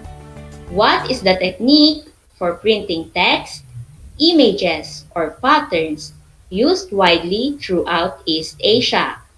Is it A. Batik printing, B. Screen printing, C. Textile printing, or D. Woodblock printing? I will repeat. What is the technique for printing text, images, or patterns used widely throughout East Asia? Is it A. Batik printing, B. Screen printing, C. Textile printing, or D. Woodblock printing? Number 2. What is the traditional Japanese art of paper folding? A. Calligraphy, B. Kabuki, C. Origami, or D. Ukiyo-e? I will repeat. What is the traditional Japanese art of paper folding? Is it A. Calligraphy, B. Kabuki, C. Origami, or D. Ukiyo-e? For number 3, what do you call the Korean mask with religious meaning? Is it A. Kabuki, B. Maidap, C. Tal, or D. Dore? I will repeat. What do you call the Korean mask with religious meaning? Is it A. Kabuki, B. Maidap, C. Tal, or D. Dore? Number 4. What is the most popular style in Japanese woodblock printing? Is it A. Batik printing, B. Ukiyo-e, C. Origami, or D. Kesho? What is the most popular style in Japanese woodblock printing? A. Batik printing, B. Ukiyo-e, C. Origami, or D. Kesho? And number 5, it is known as the decorative knotwork in Korea. Is it A. Maidap, B. Tal, C. Kumadori, or D. Ukiyo-e? It is known as the decorative knotwork in Korea. A. Maidap, B. Tal, C. Kumadori, or D. Ukiyo-e? I will give you 10 seconds to finalize your answers.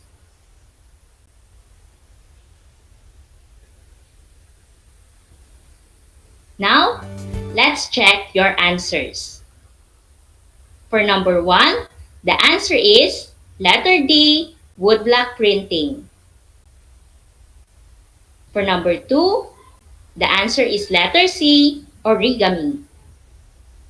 Number 3, the answer is letter C, tal. Number 4, the answer is letter B, yoki-yui. And lastly, number 5, the correct answer is letter A, maida. Congratulations! You did great on your assessment. And now, for our final activity, we are going to make an origami. You will just need a piece of paper and I will instruct the steps in doing both origami. Do you have a piece of paper with you now? Okay, let's start. Step 1. Fold the paper on half and unfold it. Step 2. Fold the paper in half again.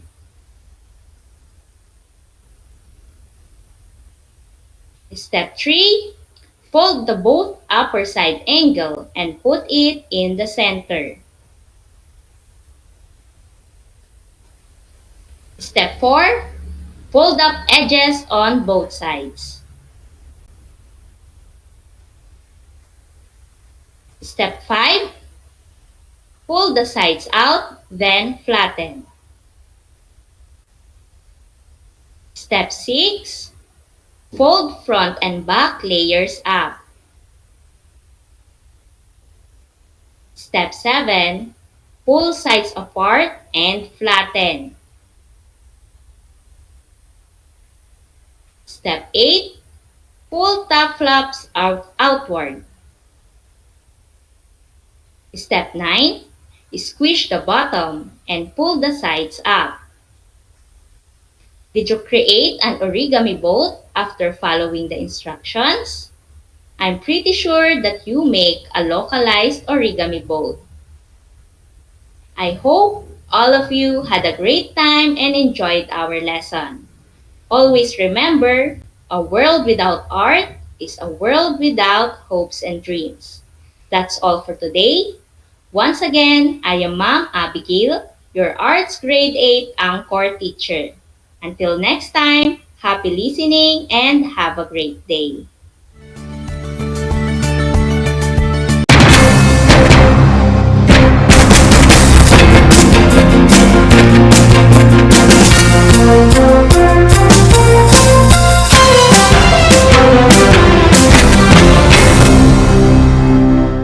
Bahagi mo Radyo Pilipino saan mang bahagi ng Pilipinas, saan mang bahagi ng mundo, anumang uri ng pamumuhay, kabahagi mo Radyo Pilipino. Radyo Pilipino sumasahim papawid sa DWPR 1296 Dagupan, DZTC 828 Tarlac, DZLT 1188 Lucena, DZYM 1539 Mindoro, DWRL 1080 Legazpi, DWRN 657 Naga, DYRB 540 Cebu, DYRL 1035 Bacolod, DYRN 1134 Dumaguete, DXCO 1044 Cagayan de Oro, DXGS 765 General Santos, DXOC 1494 Ozamis, DXOW 981 Davao at Radio Filipino Podcast Center Manila. Ito ang kabahagi mo Radyo Pilipino, napapakinggan on air and online sa buong mundo sa pamamagitan ng www.radiofilipino.com. Impormasyong may kalidad at serbisyong may halaga, kasama katuwang kapinoy. Kabahagi mo Radyo Filipino. Radyo Filipino.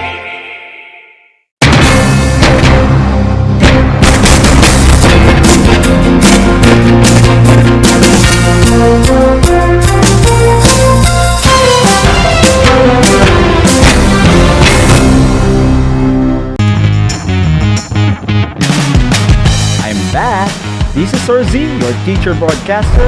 Magandang araw mga kapantas!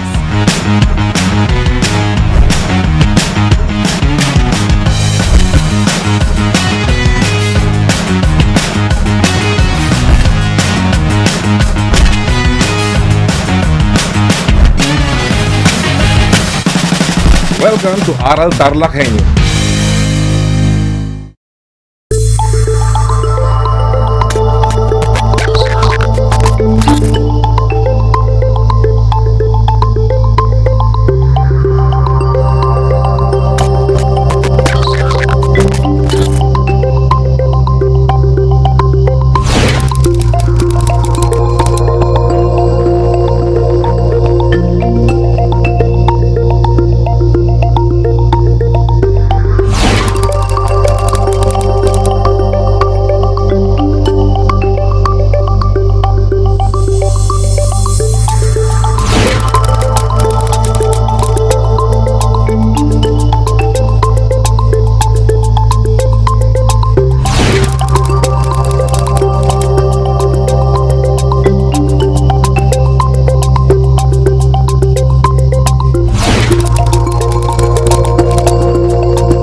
Alam niyo ba na ang whale shark ay hindi isang whale? Ang whale shark o butanding ay kinikilalang world's largest fish at tinatawag gentle giants. May sukat itong 12 meters. Maliliit ang ngipin ng butanding, kaya naman planktons o maliliit na hipon at isda lang ang kaya nilang kainin. Simula noong 2011, marami nang nahumaling mag-whale shark watching sa Oslo, Cebu. Alam niyo na, yan ang whale shark! The word boondocks, which is now part of the English Language Dictionary and Vocabulary, comes from the Tagalog word bundok, meaning mountain.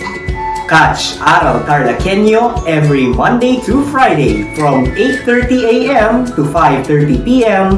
over Radyo Pilipino DCTC 828 and streamed live on the Facebook page and YouTube channel of RTV Tarlac Channel 26. I am Jeremiah Gahutan, your English teacher broadcaster. Let's learn English together only here on Aral TarlakHenyo.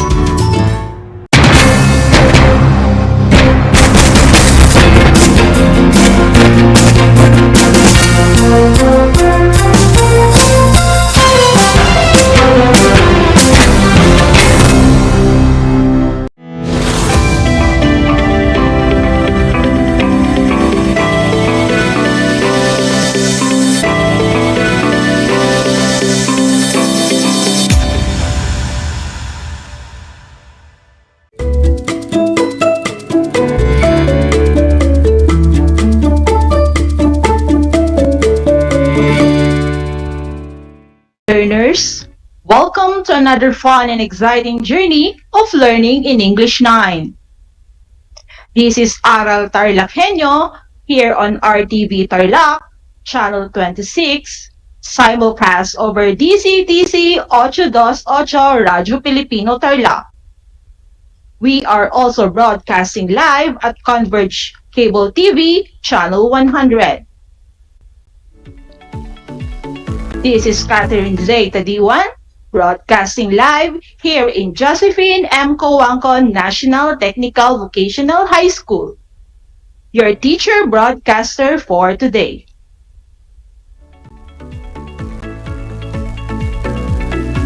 At this point, prepare yourself to an exciting journey in your English subject. Make sure that you have with you your paper, pen, and printed learning activity sheets. Are you ready? Let us begin. In today's lesson, we will check your understanding of what you have learned in the previous episode by engaging yourself on the different activities related to the previous topic that I'm surely you will enjoy. At the end of this lesson, you are expected to analyze literature as a means of understanding unchanging values in the VUCA world: volatile, uncertain, complex, and ambiguous. Relate the text content to particular dispositions in real life. And illustrate understanding of the literary text through the use of a graphic organizer. In this episode, we will go through the following activities. Activity 1, let's review. Activity 2, spot me out. Activity 3, fleshing out a character. Activity 4, are we the same? Activity 5, where the character. Now, let us recall our previous lesson by answering our Activity 1. Let's review. Activity 1, let's review.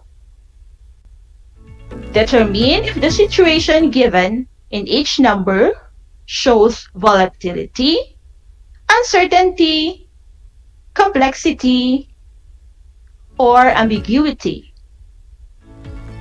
Number 1. Matilda was stressed after having such elegant dress for the party. What is the answer? Comment down your answer in the comment section.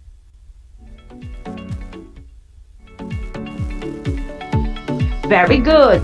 The answer is ambiguity, because Matilda is an ambitious woman who always wants to seek attention and impress other people. Number 2. Victor was hesitant to tell the truth about the missing necklace.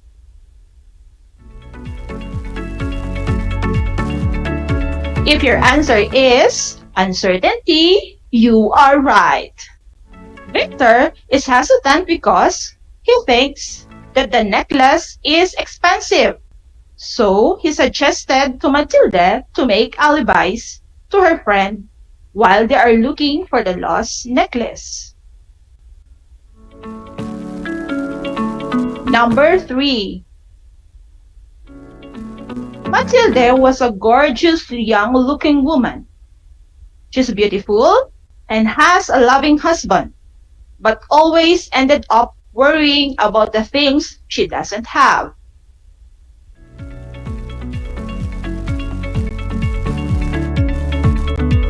If you commented volatility, you are correct. Volatility because Matilda is an ambitious woman who wants more than what she has and what her husband can afford to give. Number 4. Matilda was crying after seeing the invitation for the party. What do you think is the answer? Good job! Ambiguity is the correct answer because Matilda was expected to be happy because she always wanted to attend party, but she ended up crying. realizing that she does not have anything elegant to wear. Number 5. Victor was a loving husband. Despite his wife's discontentment, he manages to love and support her until the end.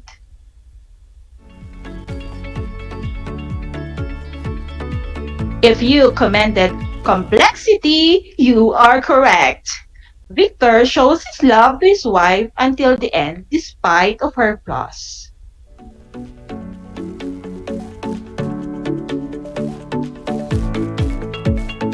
Job well done, learners! Obviously, you have understood the previous lesson about buka and the literary text entitled The Necklace by Guy de Maupassant.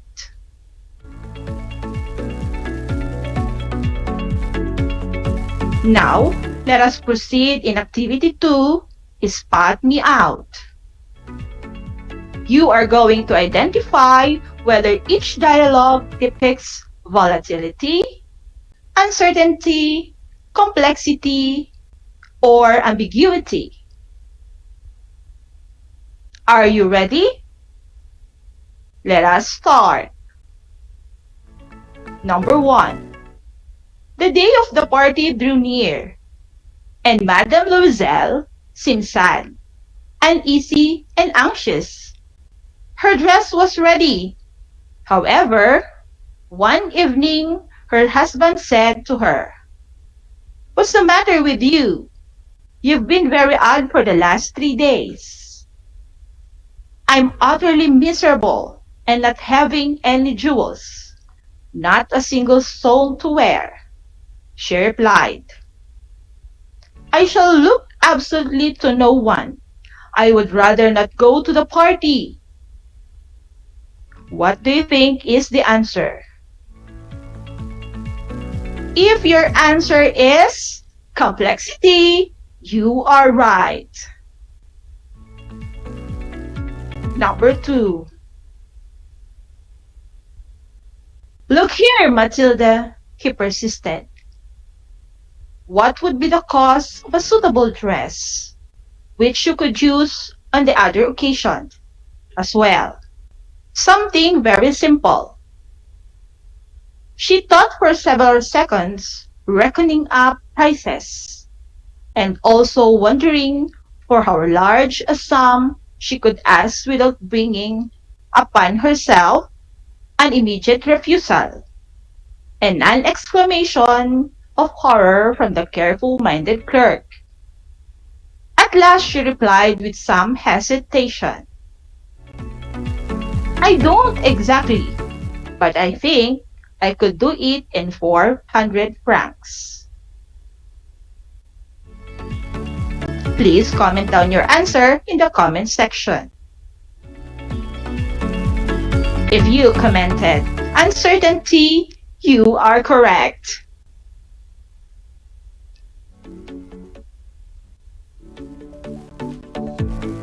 Number 3.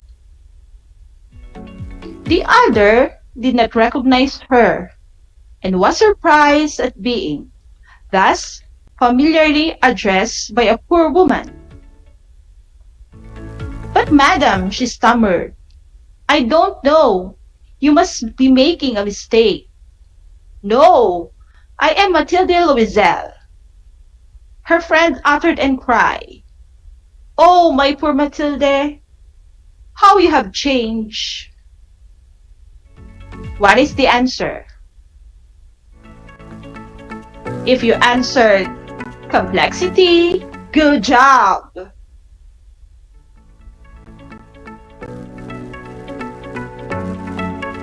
Number 4. Madame Forestier had halted. "You say you bought a diamond necklace to replace mine?" "Yes, you hadn't noticed it?" They were very much alike, and she smiled in proud and innocent happiness. Madame Forestier, deeply moved, took her 2 hands. "Oh, my poor Mathilde, but mine was imitation. it was worth at the very most 500 francs. What is the answer? If you commented ambiguity, you are right.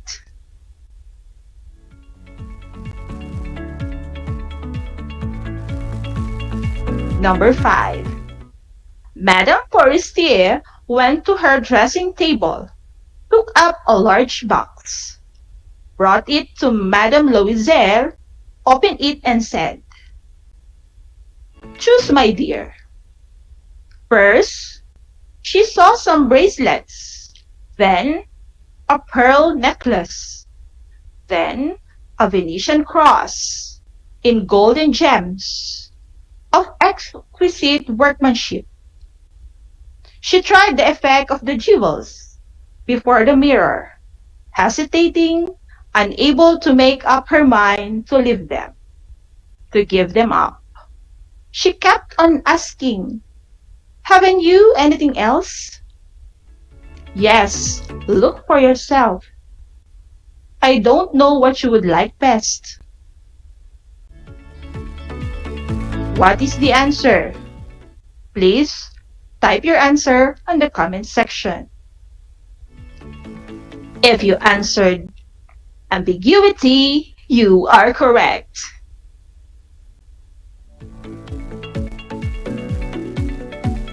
Job well done, learners! Did you get a perfect score? Oh, excellent! It seems that you already know how to analyze literature as a means of understanding unchanging values in the VUCA world.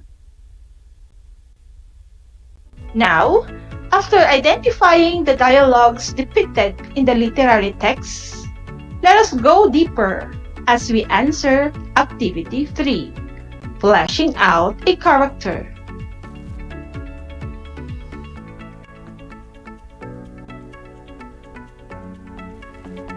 Activity 3, fleshing out a character. Answer the questions in the skeletal system graphic organizer using the selection entitled The Necklace by Guy de Maupassant.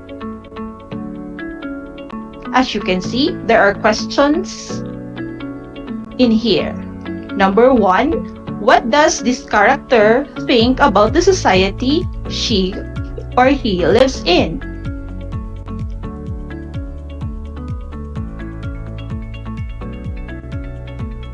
What plans this character make?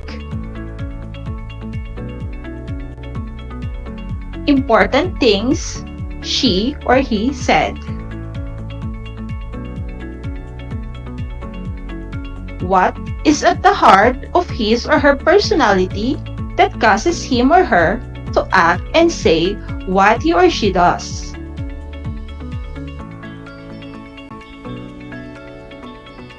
What she or he did. What she or he tried to do.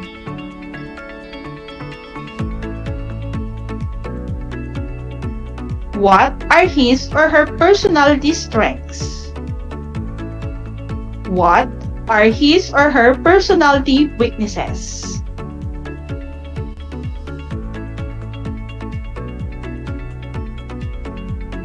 I will give you 10 seconds to answer. And write down your answer in the comment section.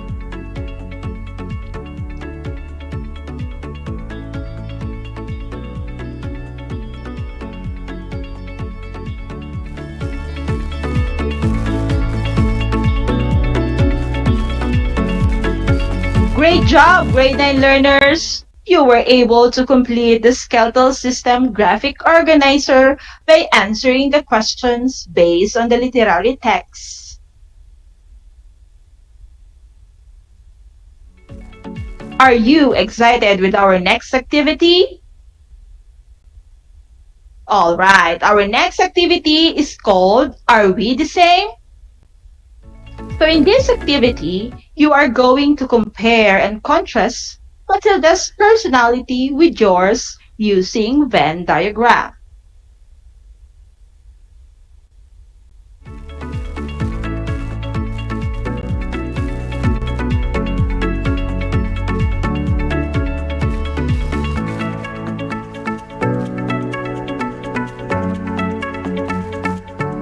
Very good, learners! You were able to illustrate your understanding of the literary text through the use of the graphic organizers.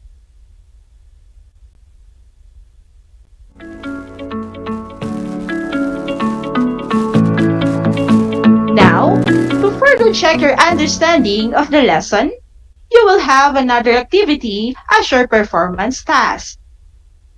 Activity 5, Wear the character. Make a skit out of the given situation. Record your video in not more than 5 minutes and upload it on your social media account. Be guided by the rubrics below. So this is the situation. In the present generation, where people judge the socio-economic status of a person, an individual tends to make a decision of wanting more than what he or she has, just to impress others. If you were Matilda, what would you do if you borrowed something from a friend and you lost it? To score your performance task, let me present to you the rubric. We have excellent, good, fair, and poor, and each of them has corresponding points. In order for you to get an excellent point under organization, your presentation was very organized and was very easy to follow. Under good, presentation was fairly organized. Under fair, presentation was not clearly organized. And under poor, presentation lacked organization. Now, in order for you to get an excellent point in the character development, you should have exemplary evidence of appropriate acting technique for character development. Under good, sufficient evidence of the appropriate acting technique for character development. Under fair, some evidence of appropriate acting technique for character development. And under poor, no evidence of appropriate acting technique for character development. For you to get an excellent point, under voices were loud and clear. Words were easily understood. Under good, students spoke clearly, but it was difficult to understand some of the script. Could have been louder. Under fair, voice and language was not very clear. Could have been much louder. And for poor, could not understand what was being said due to lack of clarity and low volume of speech.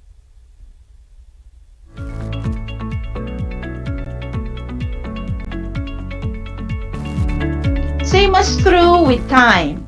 You have there the indicators on how you will get your point under excellent, good, fair, and poor.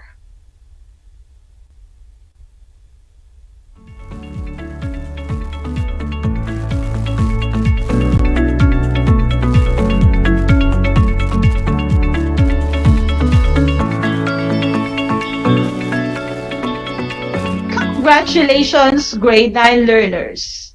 Indeed, you have a great job today. I hope you have learned a lot in today's episode.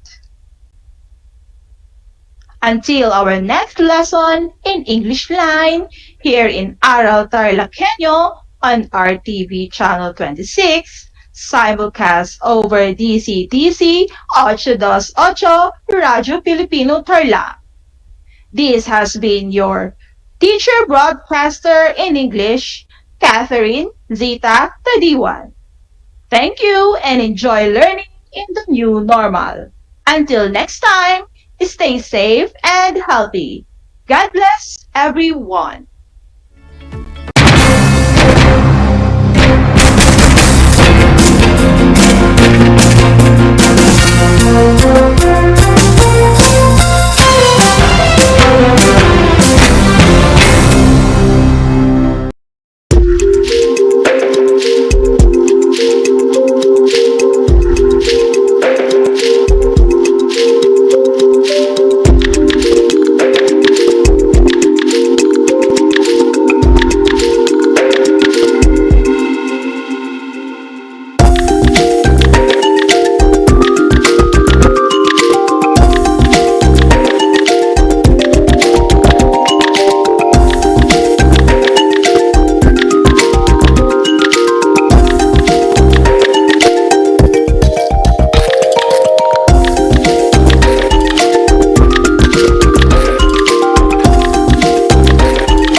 Nais mo bang magpabakuna? Alam mo bang may mga tinatawag na priority eligible groups? Sa bawat priority group, may mga sektor na nakahanay. Kung ikaw ay kabilang dito, wag nang magdalawang isip pa. Halina't magpabakuna na. Ngayong Hunyo, sisimula na ang pag-rollout ng mga bakuna sa A4 group. Kabilang sa A4, ang essential frontliners tulad ng mga sumusunod. Mga nagtatrabaho sa pribadong sektor na nasa labas ng kanilang mga tahanan. Mga nagtatrabaho sa mga ahensya ng gobyerno, GOCCs at local government units. Mga nagtatrabaho sa mga informal na sektor sa labas ng kanilang mga tahanan. At mga nagtatrabaho sa mga pribadong tahanan. Kaya kung ikaw ay kabilang sa grupong ito, tumawag o makipag-ugnayan sa inyong LGU at sa inyong kumpanya upang malaman ang mga detalye tungkol sa inyong vaccination program, katulad ng petsa, oras at lugar kung saan ka magpapabakuna. Humingi ng medical clearance sa inyong doktor kung ikaw ay may autoimmune disease, HIV, cancer, malignancy, dumaan sa organ transplant, kasalukuyang dumadaan sa steroid treatment o nakaratay sa higaan. Huwag kalimutan ang iyong proof of eligibility o mga dokumentong nagpapatunay na ikaw ay kasama sa priority group na ito. Huwag din kalimutang dalhin ang iyong government ID, pati na ang face mask, face shield, sanitizer at ballpen bago ang iyong vaccination. At paalala, pagkatapos ng pagbabakuna, huwag mag-atubiling magtanong na makaragdagang impormasyon tungkol sa bakuna na ginamit sa iyo. Hingin at itago ang contact information ng personnel na tatawagan kung sakaling ikaw ay makaramdam ng seryosong side effects. Huwag ring kalimutan ang vaccination card at alamin ang petsa ng iyong second dose ng pagbabakuna.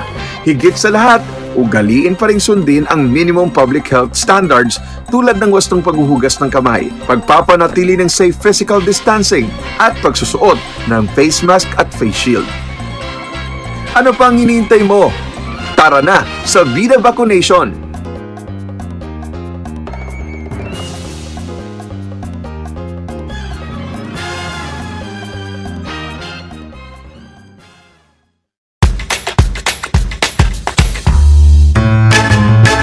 Alam niyo ba na ang salitang yoyo at ang makabagong bersyon nito ay naimbento ng isang Pilipinong nagngangalang Pedro Flores? Taong 1920s nang dinala ni Flores ang laruang ito sa Estados Unidos.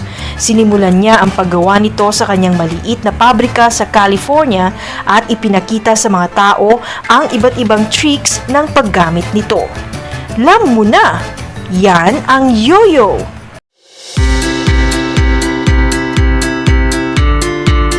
Upang matugunan ang mga kinakaharap na pagsubok ng mga guro at mag-aaral sa gitna ng kasalukuyang pandemya, nagsanib tulong sina Congressman Charlie Cojuangco ng unang distrito ng Tarlac, DEPED Region 3 Regional Director Dr. May B. Eclar at Tarlac Schools Division Superintendent Dr. Ronaldo Pozon para sa isang napapanahong proyekto na tinaguriang Project Shine, Aral TarlakHenyo. Ang mga mag-aaral ng Grade 4 at Grade 5, ganon din ang Grades 8 and 9 sa buong probinsya ng Tarlac, kasalukuyang sumasailalim sa radio-based instruction. Katuwang ang himpilang DZTZ 828 kHz AM at RTV Tarlac, Channel 26. Ang Tarlac po nangunguna po ngayon pagdating po sa radio-based instruction.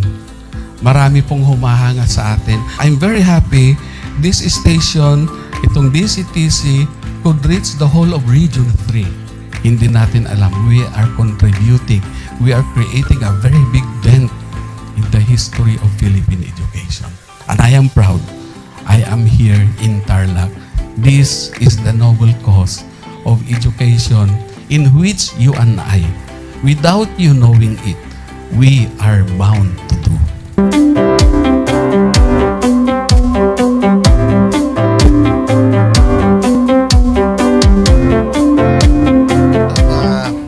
Project natin na Project Shine is a natural consequence dahil sa nangyari sa buong mundo. Let's continue to work together. I think it's very Filipino to practice bayanihan in anything or most of the things that we do. And this is a manifestation of that. No? We have private sector, we have DEPED, we have local government, all working together. And I hope the parents of some of these children, especially the parents that did not graduate from school or hindi nakapag-aral nung sila ay bata, sana naman gamitin na nila itong opportunity na mag-schooling na rin sila kasama ng mga anak nila para mag-bonding pati ang mga magulang sa mga bata. I look at this as doing God's work. Diba? So if you do God's work, it feels right. It's righteous. It's for good, not for evil. Good morning and happy learning, grade 4. Welcome to Aral TarlakHenyo here on RTV Tarlac, Channel 26. Simulcast over DZTZ 828, Radio Filipino Tarlac. I am Teacher Mercy Pacheco Bognot. This is Alistair Aidatu. I am Marie Josephine B. Andrade. I am Teacher Princess Marie M. Dueñas, and I will be your teacher broadcaster for today.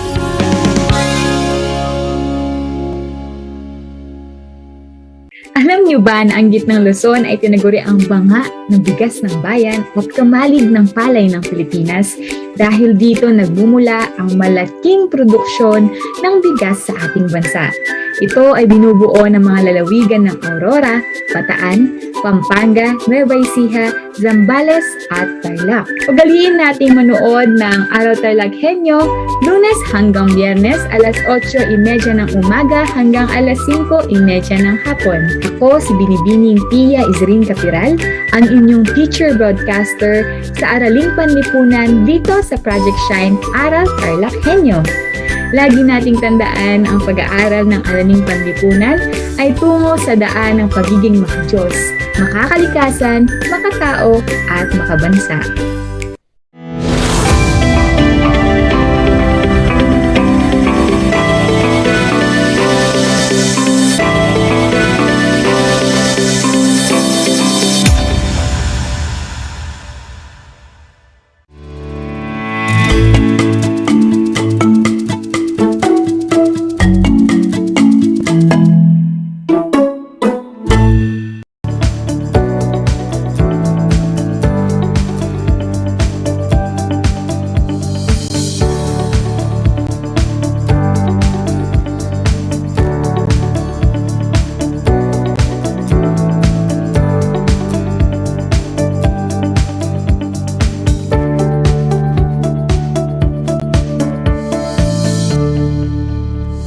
Welcome sa ating Aral TarlakHenyo ng Schools Division of Tarlac Province. Hatid sa inyo ng RTV Tarlac Channel 26 at ng DZTC 828 Radyo Pilipino Tarlac. Magandang araw! Narito na naman tayo, nagsisikap at nagpupunyagi na maging makadiyos, makatao, makakalikasan, at makabansa. Kumusta na kayo, mga ginigiliw ko mag-aaral? Narito na naman ako, ang inyong gurong ekonomista, Ginang Geraldine P. Bandales, upang muling maghatid sa inyo ng Araling Sosyal, kaugnay sa Araling Panlipunan, Grade 9, broadcasting live mula dito sa Vargas High School.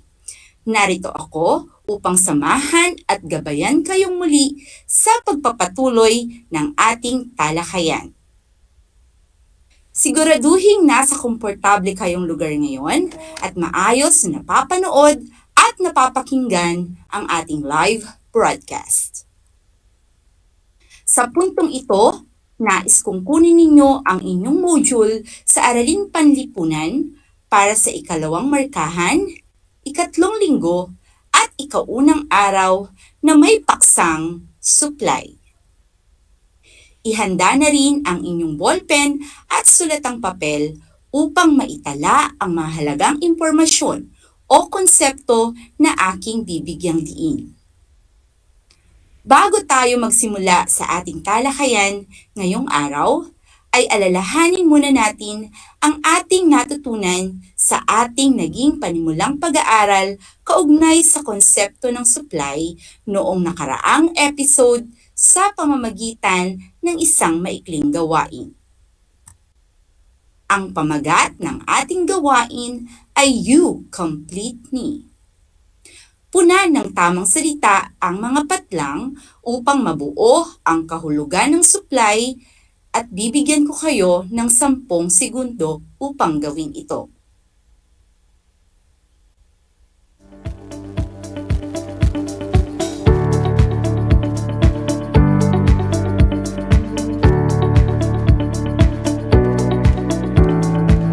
Mahusay! Sa nakalipas na pag-aaral ay natutunan natin na ang supply ay tumutukoy sa dami ng produkto o serbisyo na nais at handang ipagbili ng supplier o producer sa pabago-bagong presyo sa isang takdang panahon. Para sa pagpapatuloy ng ating talakayan, kayo ay inaasahan pa rin mailalapat ang kahulugan ng supply batay sa pang-araw-araw na pamumuhay ng bawat pamilya. Sa puntong ito ay sukatin muna natin ang inyong paunang kaalaman ukol sa ating paksa. Ihanda na ang inyong panulat at papel. Tukuyin at isulat sa inyong sagutang papel ang titik ng tamang sagot. Para sa unang bilang, ito ay isang talaan na nagpapakita ng dami ng kaya at gustong ipagbili ng mga producers sa iba't ibang presyo. A. Supply function. B. Schedule ng supply. C. Kurba ng supply. O D. Batas ng supply. Ang tamang sagot ay letrang B. Para sa ikalawang bilang, ano ang grapikong paglalarawan ng kaugnayan ng presyo sa dami ng supply ng isang produkto o serbisyo? A. Supply function. B. Schedule ng supply. C. Kurba ng supply. O D. Batas ng supply. Kung ang iyong sagot ay C, tama ka. Ikatlong bilang. Ito ay ang matematikong paglalarawan ng ugnayan ng presyo at dami ng supply ng isang produkto o serbisyo. A. Supply function. B. Schedule ng supply. C. Kurba ng supply. O D. Batas ng supply. Kung ang iyong sagot ay A, tama ka. Ikaapat na bilang. Alin sa mga sumusunod na pahayag ang tama kaugnay sa relasyon ng presyo at quantity supplied? A. Ang quantity supplied ang nakaaapekto sa presyo. B. Hindi nakaaapekto ang presyo sa quantity supplied. C. Ang presyo ay ang pangunahing salik na nakakaapekto sa quantity supplied. D. Wala sa nabanggit. Ang tamang sagot ay C. Ikalimang bilang. Aling salita ang naglalarawan ng ugnayan ng presyo at quantity supplied? A. Positibo. B. Negatibo. C. Pantay. D. Walang ugnayan. Ang tamang sagot ay A. Ilang katanungan kaya ang nasagot mo ng tama? 3, 2, o 1? Huwag kayong mag-alala dahil sa ating talakayan, inyong matututunan ang mga tanong na hindi nyo nasagot ng tama. Halina't simulan natin ang pagtalakay sa 3 pamamaraan ng pagpapakita ng ugnayan ng presyo at quantity supplied. bilang ang presyo ang pangunahing salik na nakaaapekto sa dami ng supply. Ang unang pamamaraan ng pagpapakita ng ugnayan ng presyo at quantity supplied ay sa pamamagitan ng schedule ng supply. Ang schedule ng supply ay isang talaan na nagpapakita ng dami ng kaya at gustong ipagbili ng mga producers sa iba't ibang presyo. Mapapansin na umaayon ito sa isinasaad sa batas ng supply na kapag tumataas ang presyo, ay tumataas din ang quantity supplied at kapag bumababa naman ang presyo ay bumababa rin ang quantity supplied. Ang ikalawang pamamaraan ng pagpapakita ng ugnayan ng presyo at quantity supplied ay sa pamamagitan ng kurba ng supply, kung saan ito ay ang grafikong paglalarawan ng ugnayan ng presyo at dami ng supply. Ang mga datos mula sa schedule ng supply ay ating ilalapat sa isang grapiko upang mabuo ang kurba ng supply. Sa grapikong paglalarawang ito, higit na maipapakita ang pagbabago sa kilos at pasya ng producer kaugnay sa dami ng gusto at kaya niyang ipagbili bunga ng pagbabago sa presyo na nire-representa ng kurba.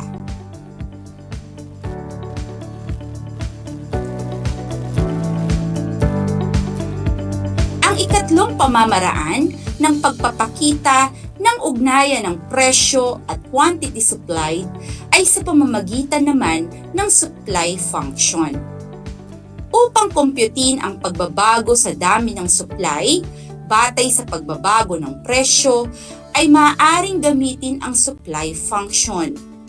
Maaari itong ipakita sa equation na QS is equal to C plus BP, kung saan ang QS ay ang dami ng supply, ang P naman ay ang presyo, ang C ay ang intercept o ang bilang ng QS kung ang presyo natin ay 0, at ang B ay ang slope, which is equal to change in quantity supplied over change in price.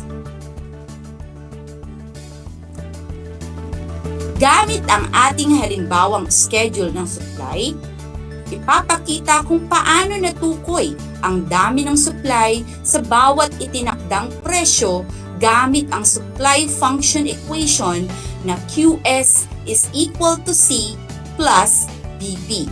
Subalit bago tayo makapag-compute, ay kailangan nating malaman ang value ng ating variable C at variable B sa ating equation. Ang variable C ay ang QS kapag ang presyo ay 0. Sa ating equation, ang variable C ay equivalent to 0 sapagkat kung papansinin sa schedule, ay mayroong 100 pisong pagbabago sa bawat presyo, katumbas ng 10 dami ng pagbabago sa quantity supplied. Kung kaya't kapag nagbawas tayo ng 100 piso mula sa presyong 100, ay magiging 0 ang ating presyo. At tutumbasan yan ng pagbawas ng 10 sa ating quantity demanded. Kung gayon, ay magiging 0 ang ating QS sa sandaling ang presyo ay maging 0 na rin. Papakita ito sa ating slide.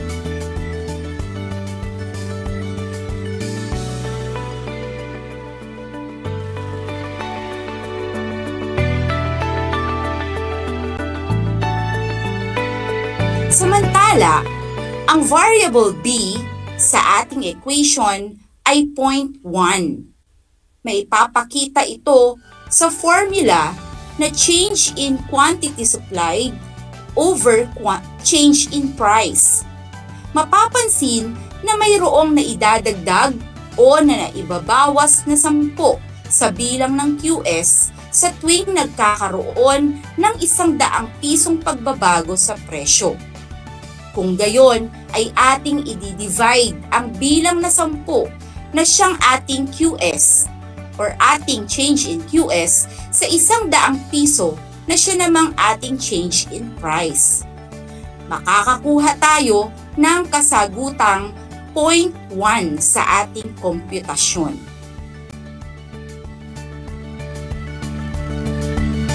Ngayon ay subukan nating ipakita ang komputasyon ng ating QS para sa face mask sa bawat 100 pagbabago sa presyo nito na ipinapakita sa ating schedule ng supply. Ang ating supply function ay QS is equal to C plus B times P. QS is equal to 0 plus 0.1 times 500, that is QS is equal to 0 plus 50, kaya po nakuha natin ang QS na 50 sa presyong 500 pesos. Ang ating QS naman sa presyong 400 ay 40. Ipinapakita ito sa ikalawang komputasyon kung saan QS is equal to 0 plus 0.1 times 400. So QS is equal to 0 plus 40, ang QS natin ay magiging 40. Next po, ang ating QS or dami ng supply sa halagang 300 ay 30. Ipinapakita yan sa komputasyon na QS is equal to 0 plus 0.1 times 300. QS is equal to 0 plus 30. So, ang ating magiging QS ay 30. Punta po tayo sa dami ng supply na 20 sa halagang 200 pesos. Pinapakita yan ng komputasyon na QS is equal to 0 plus 0.1 times 200. QS is equal to 0 plus 30. So, ang ating QS po ay 20. At panghuli, ang dami ng supply natin sa halagang 100 piso ay 10. Ipinapakita naman yan sa komputasyon na QS is equal to 0 plus 0.1 times 100. QS is equal to 0 plus 30 plus 10. That is QS is equal to 10.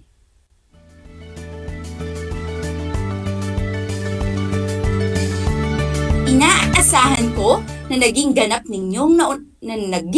ang inyong pag-unawa sa tatlong pamamaraan ng pagpapakita ng ugnayan ng presyo at quantity supplied.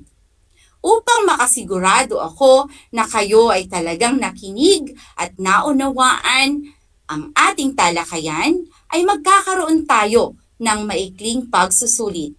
Ihanda ang inyong ballpen at sagutang papel.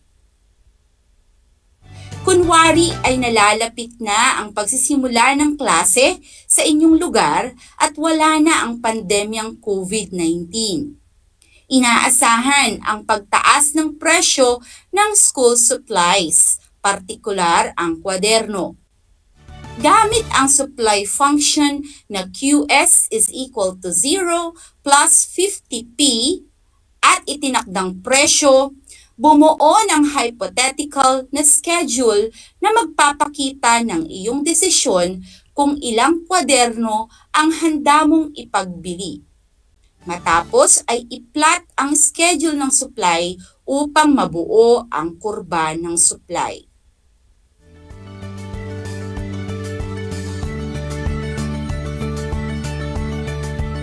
Gumamit ng talaan at grapo sa pagpapakita ng kasagutan gaya ng nakikita mong halimbawa.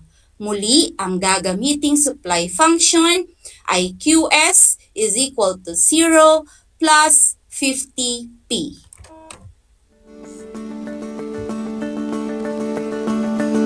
Bibigyan ko kayo ng 2 minuto.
Ngayon ay ating subukang iwasto ang inyong mga kasagutan. Ang ating ginamit na supply function ay QS is equal to 0 plus 50p. Para sa halagang 21 pesos, ang ating QS, kung kukumputin, ay 0 plus 50 times 21. QS is equal to 1,050. Sa halagang 18, ang ating QS ay 0. QS is equal to 0 plus 50 times 18. That is QS is equal to 900. Sa halagang 15 pesos naman, gamit pa rin ang supply function na QS is equal to 0 plus 50p. That is QS is equal to 0 plus 50 times 15. Ang ating QS ay magiging 750. Sa presyong 12 pesos, ang ating QS is equal to 0 plus 50 times 12 pesos. And that is QS is equal to 600. At ang ating presyong 9 pesos, ilan kaya ang ating quantity supplied?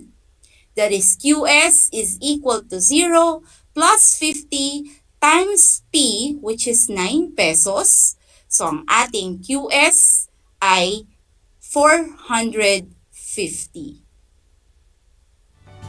Samantala, pagmasdan naman natin ang ating mabubuong kurba ng supply batay sa ating schedule ng supply.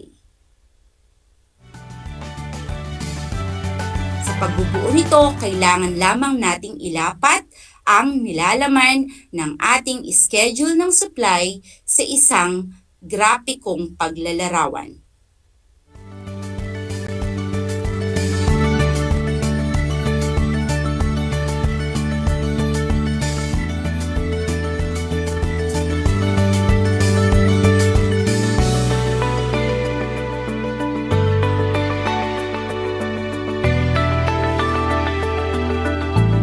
Nakuha mo ba ng wasto ang mga kasagutan? Magaling! Masaya ako dahil sa inyong masigasig na pakikinig. Sa ating mga sumusunod na episodes, ay abangan ninyo ang ating iba pang mga teacher broadcasters para naman sa patuloy na paghatid sa inyo ng mga leksyon sa Araling Panlipunan 9. Bago tayo magtapos, paalala, maaaring ipasa ang inyong mga nasagutang module sa inyong barangay hall sa itatakdang pagsasauli at pagkuha ng module. Ang inyong mga magulang o guardian lamang ang maaaring magtungo sa ating barangay hall sa pagpapasa ng inyong mga sinagutang gawain. At sila rin ay inaasahang sumunod sa ating mga health protocols gaya ng pagsusuot ng ating face mask, face shield, paghuhugas ng kamay, at physical distancing. Inaasahan ko na kayo ay natuto sa ating talakayan sa araw na ito. Muli, ako ang inyong guro sa Araling Panlipunan Grade 9, Ginang Geraldine P. Bandales, broadcasting live mula dito sa Vargas High School, na nagsasabing ang pag-aaral ng Araling Panlipunan ay daan tungo sa ating pagiging makadiyos, makatao, makakalikasan, at makabansa. Muli, maraming salamat. Paalam!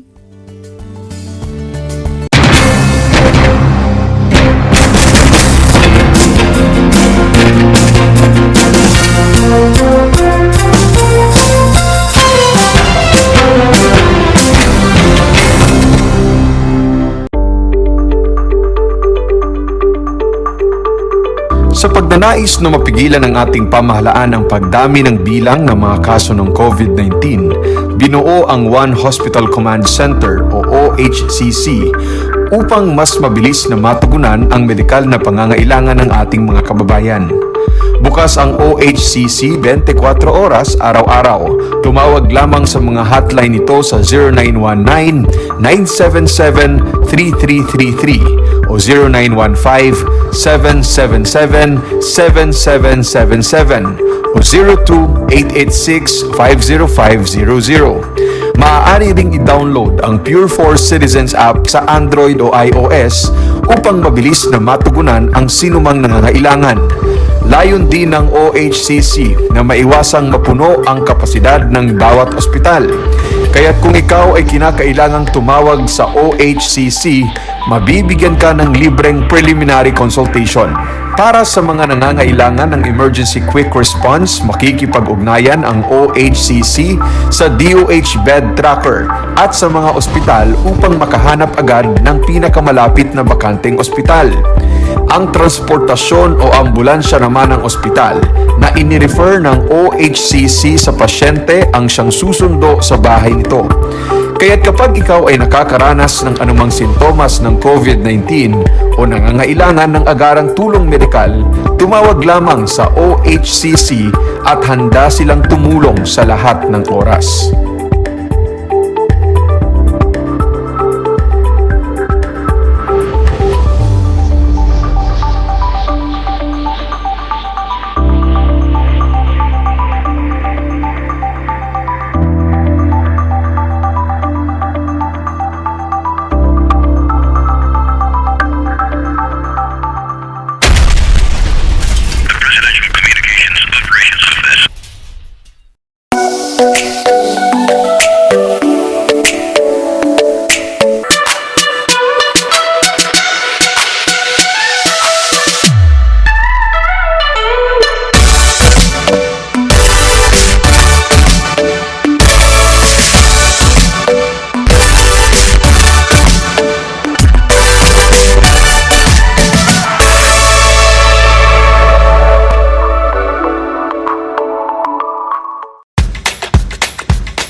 Alam niyo ba na ang jeep ay ang pinakasikat na uri ng transportasyon sa Pilipinas? May nagsasabi na ang pangalang jeep ay hango sa salitang jeepy na ang ibig sabihin ay general purpose or government purpose na naglalarawan ng military jeep na ginamit noong World War II. Pagkatapos ng digmaan, iniwan na ng mga sundalong Amerikano ang libu-libong jeep sa kalsada ng Maynila. Ang matibay at makulay na jeepney nga raw ay truly mestizo dahil sa half local at half foreign na katangian nito.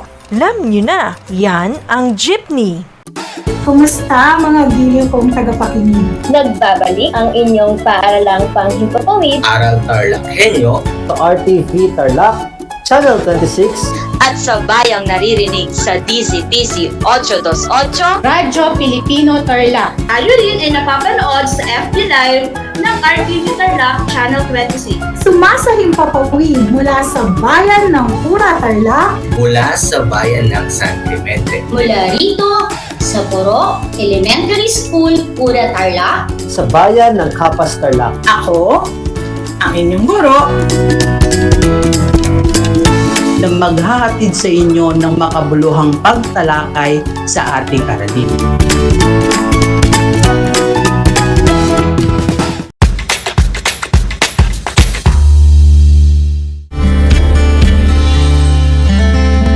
Alam niyo ba na ang Pilipinas ay mayroong 7,641 islands? Mula sa bilang na 7,107 islands, nadagdagan ito ng 534 na isla noong 2017. Tanging 2,000 lamang sa mga islang ito ang natitirhan. Alam niyo na, yan ang mga isla sa Pilipinas.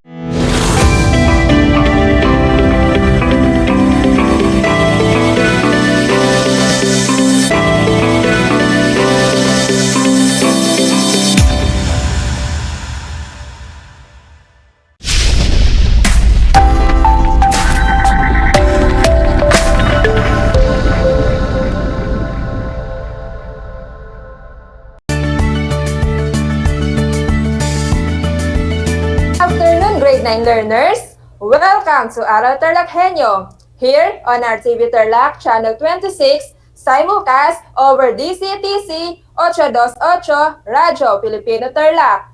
This is Jenaline Arlac Samana, your teacher broadcaster in TLE, ICT, Grade 9 Computer System Servicing, broadcasting live here at DEPED High School, Bamban, Tarlac. We'll teach you an exciting lesson today. I would like to invite you to join us in a new learning experience at home. At this point, I want you to prepare your self-learning module as well as your pen and paper so that you can take down some notes and pointers to remember as we go along with the lesson. Are you ready, my dear learners? Great! Let us begin. I hope you are excited to learn something new today. Be sure that you are in a comfortable place and free from unnecessary noise so that you can focus and listen to our lesson very well. And for your attendance, just type your name, section, and name of your school if you were watching via Facebook Live. Before we proceed to our next topic, let us have a review of our previous lesson. Do you still remember our topic last meeting? Very good! Last time, we tackled about the tools and materials used in network cabling. To connect computers and devices to a local area network, we need to use tools and materials. Class, do you still remember the tools and materials needed in creating Ethernet cable? Very good. Now, let us recall.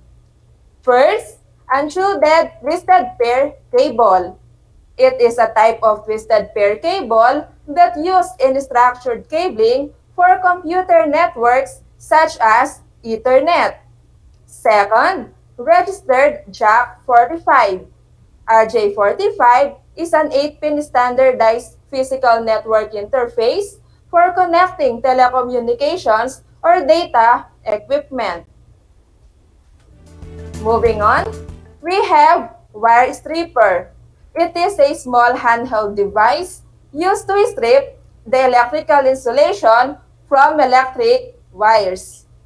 Next is RJ45 crimping tool. It is a tool that is designed to crimp or attach a connector to the end of a cable. And lastly, LAN cable tester. It's an electronic device used to verify the correct wiring of our connector on the cable. Is the last lesson clear to everyone? Excellent! Since you understand it very well, let's proceed to our lesson today. Learners, are you ready? Very good! Kindly open your self-learning module in TLE CSS 9. Our topic for today is all about computer networks. At the end of the lesson, you will be able to A. Analyze the fundamentals of network. B. Understand how computer network operates. And differentiate the types of computer network. Before moving on, let us play a game. This game is called Name It to Win It. Here are the mechanics. Everyone is allowed to guess the word based on the picture representing the syllables. The answers may express through chat box. So, I want you to look logically to the picture I will present. Are you ready? Let's start, my dear learners. Picture number 1. Name it. Did you get the correct answer? Very good. The word is network. Picture number 2. Name it. If your answer is internet, you got it right. Picture number 3. Excellent. The word is server. Picture number 4. If your answer is a smartphone, you are absolutely right. And last picture, number 5. Very good. You got the correct answer. The word is computer. Learners, did you enjoy the game we played? Alright. Do you have any idea of what will be our lesson for today? Exactly. Today, we will tackle about computer networks. A computer network is a group of computer systems and other computing hardware devices that are linked together through communication channels to facilitate communication and resource sharing among a wide range of users. Network may be classified according to a wide variety of characteristics such as a medium to transport the data, communications protocol use, scale, topology, and organizational scope. Networks are used to, first, facilitate communication by means of email, video conferencing, texting, and so on. Then, Enable different clients to share hardware resources like a printer or scanner. Next, enable file sharing over the system. This also allows sharing of software or working projects on a remote network. And lastly, make data easier to access and keep up among network clients. Moving on, let us now focus on 6 types of computer networks. Number 1, personal area network. Number 2, local area network. Number 3, campus area network. Number 4, metropolitan area network. Number 5, wide area network. And number 6, storage area network. Now, my dear learners, let us differentiate those types of computer networks. First, personal area network or PAN is a computer network used for communication among computer devices, including smartphone and tablet, in proximity to an individual's body. The reach of a PAN is typically a few meters. PANs can be used for communication among the personal devices themselves or for connecting to a higher level network and the internet. Using Share It App and Bluetooth across devices are great instances of PAN network. PAN network is used in transferring small files such as photos, music, and so on. Next, local area network or LAN is a small network constrained to a small geographical area. An example of a LAN would be a computer network within a building such as in office or home. LAN operates with a small geographical area. It allows multi-access to transfer speed media, controls network under a local administration, and provides full-time availability to local services. The most common type of LAN is the Ethernet LAN, where 2 or more computers are connected to Ethernet cable using a switch. Moving on, campus area network. It is a computer network made up of an interconnection of local area network within limited geographical area. A CAN could be a university that has a multiple building that is connected to each other to form a larger network. So these buildings could be different departments on the university property, each building having their own LAN in department. And then, the building is connected to form a campus area network. The networking equipment, switches, routers, and transmission media such as optical fiber, copper plant, category cabling are almost entirely owned by the campus tenant, an enterprise, university, and government. Next, metropolitan area network is a hybrid between a LAN and a WAN. Like a WAN or wide area network, it connects 2 or more LANs in the same geographical area. A MAN, for example, might connect 2 different buildings or offices in the same municipality. It is larger than campus area network. Moving on, storage area network is a dedicated storage network that provides access to consolidated block-level storage. It is a special high-speed network that stores and provides access to larger amount of data. SANs are used primarily to make storage devices such as disk arrays, tape libraries, and optical jukeboxes, accessible to servers so that the devices are locally attached to the operating system. A sun typically has its own that is generally not accessible through the regular network by a regular devices. And finally, Wide Area Network, or WAN, is a computer network that covers a broad area. It is largest type of network. Example, any network whose communication like cross-metropolitan, regional, or national boundaries.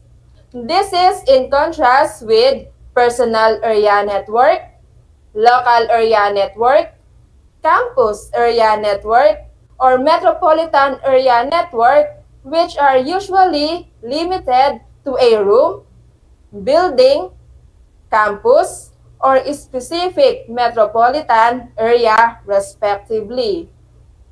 Computers connected to a wide area network are often connected through public networks such as the telephone system. They also can be connected through leased lines or satellites. The largest ones in existence is the Internet. The Internet is a global system of interconnected computer networks that use the standard Internet protocol suite to serve billions of users worldwide.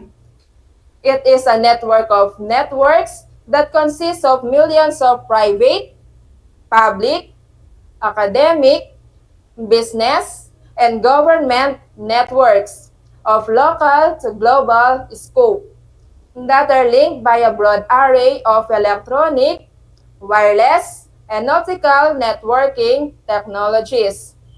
The Internet can also be defined as a worldwide interconnection of computers and computer networks that facilitate the sharing or exchange of information among users. The Internet carries vast range of information resources and services, such as the interlinked hypertext documents of the World Wide Web and the infrastructure to support electronic mail. Examples of Internet providers are Converge ICT, PLDT, and Dito Communication. Are you still with me, my dear learners? Now, let us proceed. There are two categories of network. We have client-server network and peer-to-peer network. Learners, I want you to listen carefully so that you will be able to compare which of these categories is better to use. The first one is client-server-based network. The term client-server refers to the concept of sharing the work involved in processing data between the client computer and the most powerful server computer. The client-server computer network model is made up of client computers and server computers. Now, we need to understand the term client and server. Let's see the difference between client computer and server computer. A computer that seeks any resource from another computer is a client computer. You can think of a client as computer in your network, where a network user is performing some network activity like downloading a file from a file server or browsing in the internet. The network user normally uses a client computer to perform his day-to-day work. On the other hand, if a computer has a resource which is served to another computer, it is a server computer. The client establishes a connection to a server and accesses the services installed on the server. A server is not meant for network user to browse on the internet or do spreadsheet work. A server computer is installed with appropriate operating system and related software to serve the network clients with one or more services continuously without a break. The second category of network is peer-to-peer network. In its simplest form, peer-to-peer network is created when two or more PCs are connected and share resources without going through a separate server computer. Peer-to-peer networks are very popular with people who want to share files directly with one another. The files do not have to be stored on a central server. In peer-to-peer networks, each computer acts as a server and a client. There are no dedicated servers of hierarchy among the computers. All of the computers are equal and therefore known as peers. Peer-to-peer networks are good for small business organizations such as a small pharmacy outlet, an automobile service center, a small clinic, and computer shop. But there are main disadvantages of peer-to-peer network. First, everything is kept distributed in different computers. Second, user-generated files are stored in individual computers. Data backup is extremely difficult. And lastly, each computer has its own user database. There is no centralized user and user privilege management. Users need to remember their user IDs and passwords in every computer. Managing network users is difficult. Always remember, class, as the organization's network grows, they must gradually upgrade their peer-to-peer network to client-server-based network. Are the types and categories of computer networks clear to everyone? Do you have any questions? Okay, since there is none, let's proceed to evaluation. Now, my dear learners, I would like you to get a sheet of paper for a short quiz. The type of test is multiple choice. What you will do, write the letter of the correct answer in your answer sheet. I will read the statement and you have 5 seconds to answer. Learners, are you ready? All right, here are the questions. Question number 1. It is a group of computer systems and other computing hardware devices that are linked together through communication channels to facilitate communication and resource sharing among a wide range of users. A. Computer network. B. Ethernet network. C. Internet. D. Wireless router. I repeat, A. Computer network. B. Ethernet. C. Internet. D. Wireless router.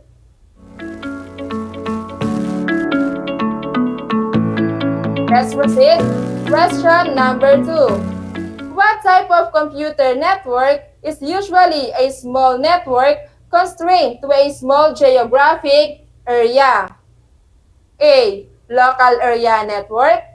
B. Metropolitan area network. C. Personal area network. D. Storage area network. I repeat. A. Local area network. B. Metropolitan area network. C. Personal area network. D. Storage area network.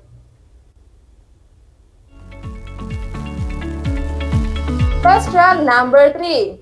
It is a hybrid between a LAN and a WAN. It connects two or more lands in the same geographical area. A. Campus Area Network. B. Local Area Network. C. Metropolitan Area Network. D. Personal Area Network.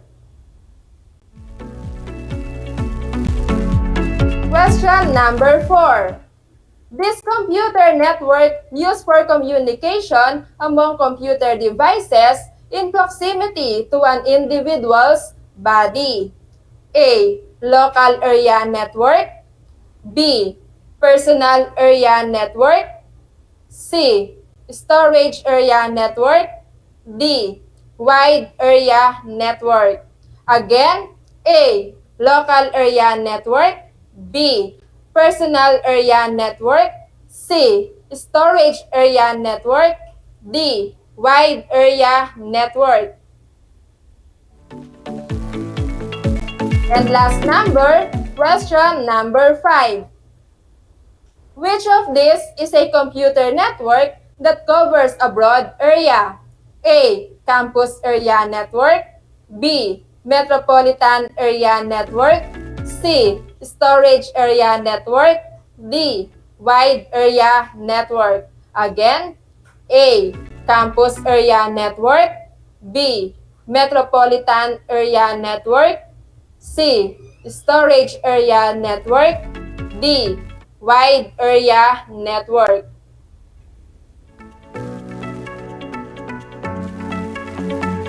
We are now ready to check your answers. Here are the correct answers.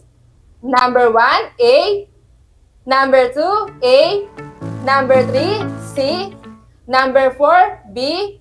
Number 5, D. Did you get all the correct answers? Great! Okay, count the number of your correct answers.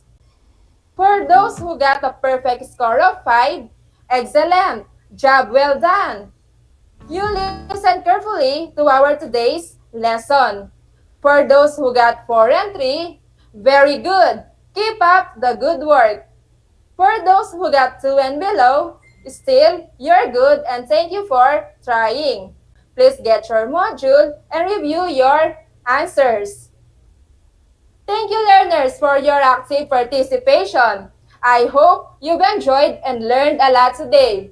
Since we still have time, I will read some questions in the chat box. First question is coming from Angeli Bognot of 9 Iron. Ma'am, how does internet can help us in the field of education? Thank you, Angeli, for sending your questions. Nowadays, a lot of schools are conducting online classes and sending outputs through online. Moreover, there are different websites, applications, platforms, and softwares that are beneficial in your studies. Another question from Venus Ann of 9 Silver. How does the internet help people in improving their economic status? In these trying times, a lot of businessmen are conducting business online which help to sustain their business. Again, thank you for your questions. My dear learners, I hope you realize now how important networks in our daily lives. If you have a question about our lesson, just PM me or text me on my smart number 0998-388-3972. I am very much willing to answer your questions about our topic. This is again Project Shine Aral TarlakHenyo, brought to you by the Department of Education, Division of Tarlac Province, in cooperation with RTV Tarlac and DCTC 828 Radyo Pilipino Tarlac. This is Teacher Jen of Dapdap High School from TLE Department. Before I will end up this episode, I would like you to remember this thought. Your brain works just like a computer, so make sure you are the only one programming it. Thank you so much, my dear learners, for staying with me. Always remember, in TLE, We aim for knowledge, skills, and progress. God bless you all and advance Merry Christmas. Once again, this is Teacher Jen of the High School is now signing off.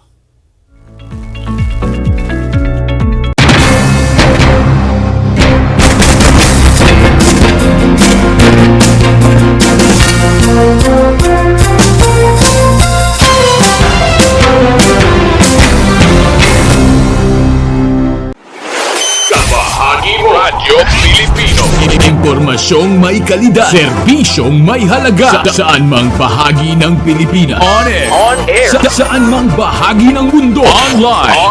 Ano mang uri ng pamumuhay. Kasama, katuwang, kapinoy. Kabahagi mo Radyo Pilipino. Radyo Pilipino. Gutom ka ba sa impormasyon? May namiss ka bang subject at leksyon? Gusto mo bang alalahanin ang nakaraan o dagdagan ang iyong kaalaman? Lahat yan alamin natin because the professor is in. Professor on air and online. Kasama si Professor Willie Perez. Isang oras na kaalaman, isang oras na makabuluhan. Professor on air. Mamangha at tumawa sa mga tips at trivia. Sa gabay at tanong, sagot ka rin niya. Professor on air and online. Kasama si Professor Willie Perez. Tuwing Sabado, alas 10 hanggang alas 11 ng umaga. Mapapakinggan sa Radyo Pilipino at mapapanood sa RTV Tarlac Channel 26. Professor on air. How are you today? Hello, everyone. Hello, learners of Tarlac. Good morning, Math Talino Grade 4 learners! Welcome to Aral TarlakHenyo here on RTV Tarlac Channel 26. Simulcast over DCTC Radyo Pilipino Tarlac.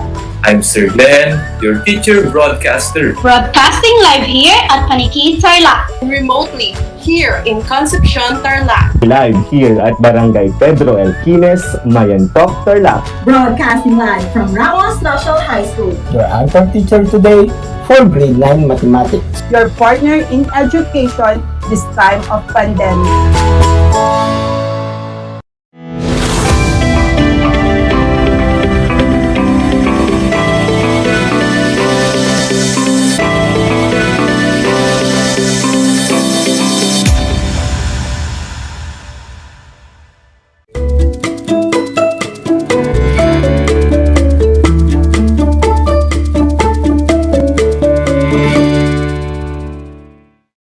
Good afternoon, grade 9 learners. Welcome to Aral TarlakHenyo here on RTV Tarlac Channel 26.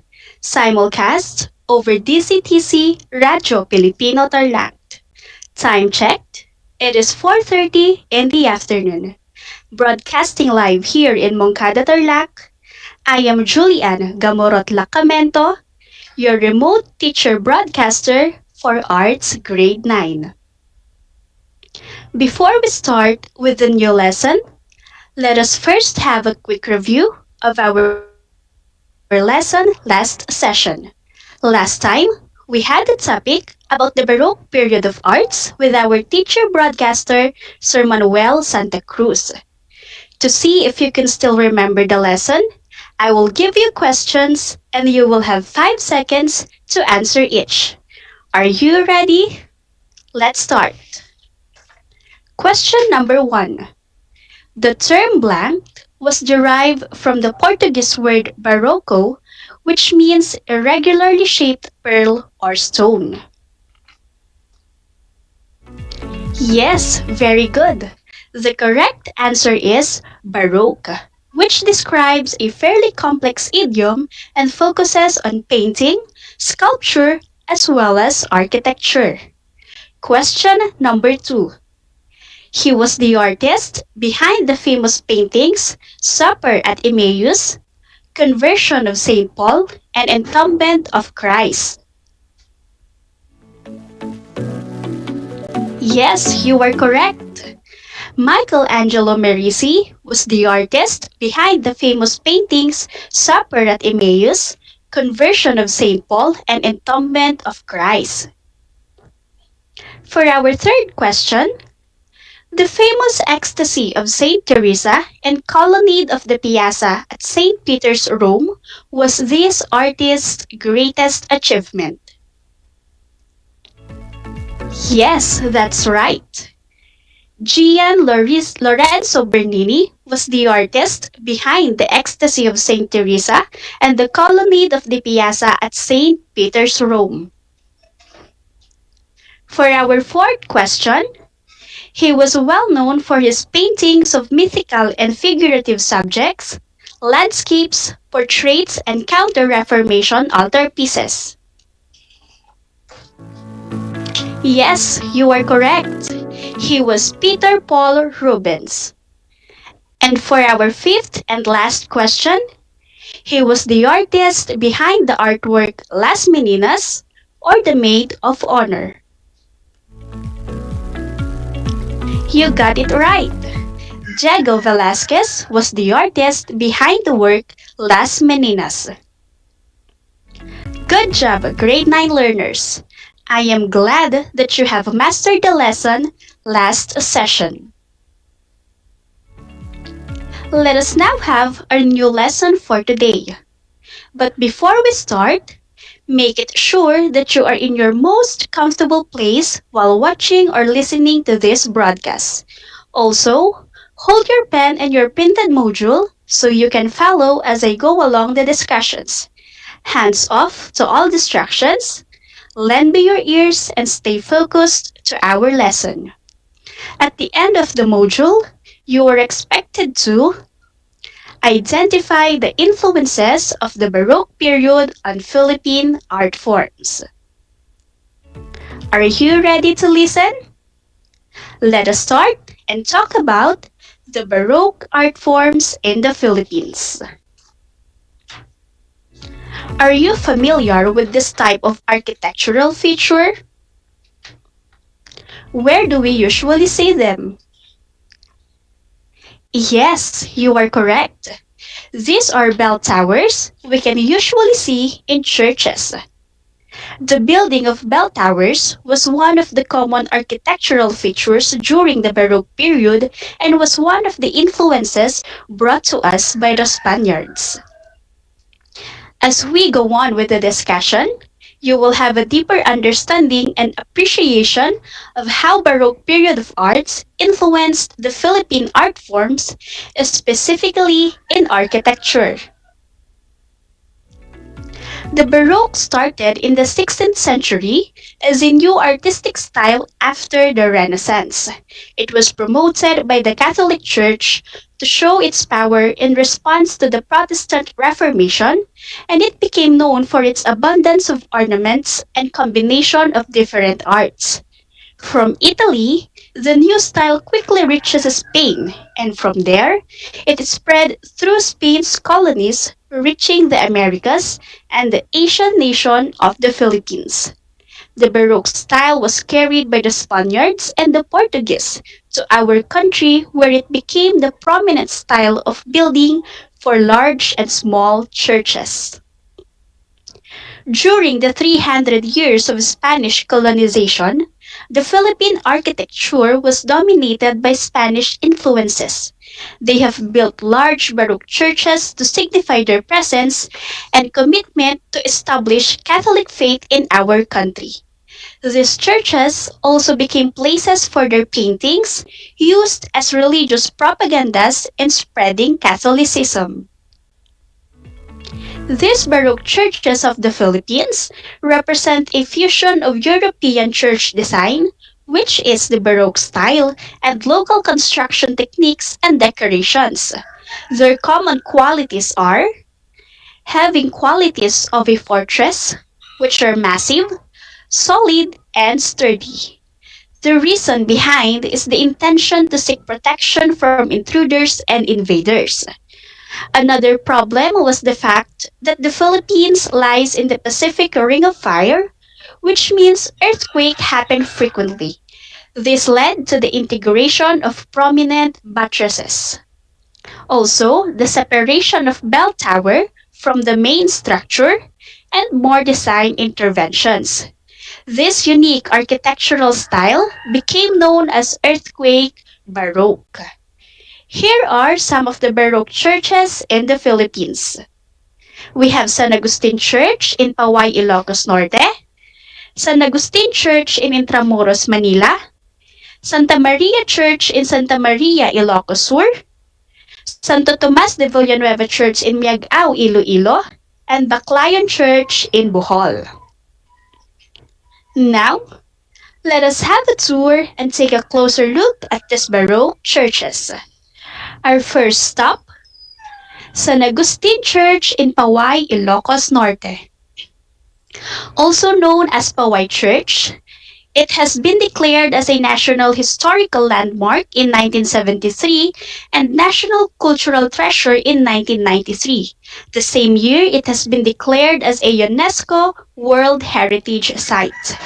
The parish was founded by Augustinian missionaries in 1593 to spearhead the spiritual conquest in Ilocos. In 1694, the construction of the Baroque-style church started, and it was partially completed in 1710. The building had to be used before its full completion, so people under the joint auspices of the church and the town officials kept on building on and repairing the church, and was officially completed in 1894. Paway Church has also played its role in Philippine history by being a refuge during revolts. The tower was used as observation port by Katipuneros. Although the massive church building was damaged by earthquakes in 1706 and 1927, it was later restored to preserve its architectural features. Paway Church is built of large coral stones on the lower parts and bricks at the upper levels. Perhaps, the most striking feature of the church would be its massive buttresses at the sides and back of the structure. These buttresses are architectural solution to help the structure resist seismic forces during earthquakes. It was also worth noticing that the bell tower was built separate from the church itself. This is a common setup in earthquake Baroque architecture, where the tower is built away from the church building to protect the building from further damage when the tower happens to collapse. Being one of UNESCO World Heritage Site in the Philippines, Paway Church has become a top tourist destination in the region. Let us now proceed to San Agustin Church in Manila, or also known as Immaculate Conception Parish. It is located inside the historic walled city of Intramuros, Manila.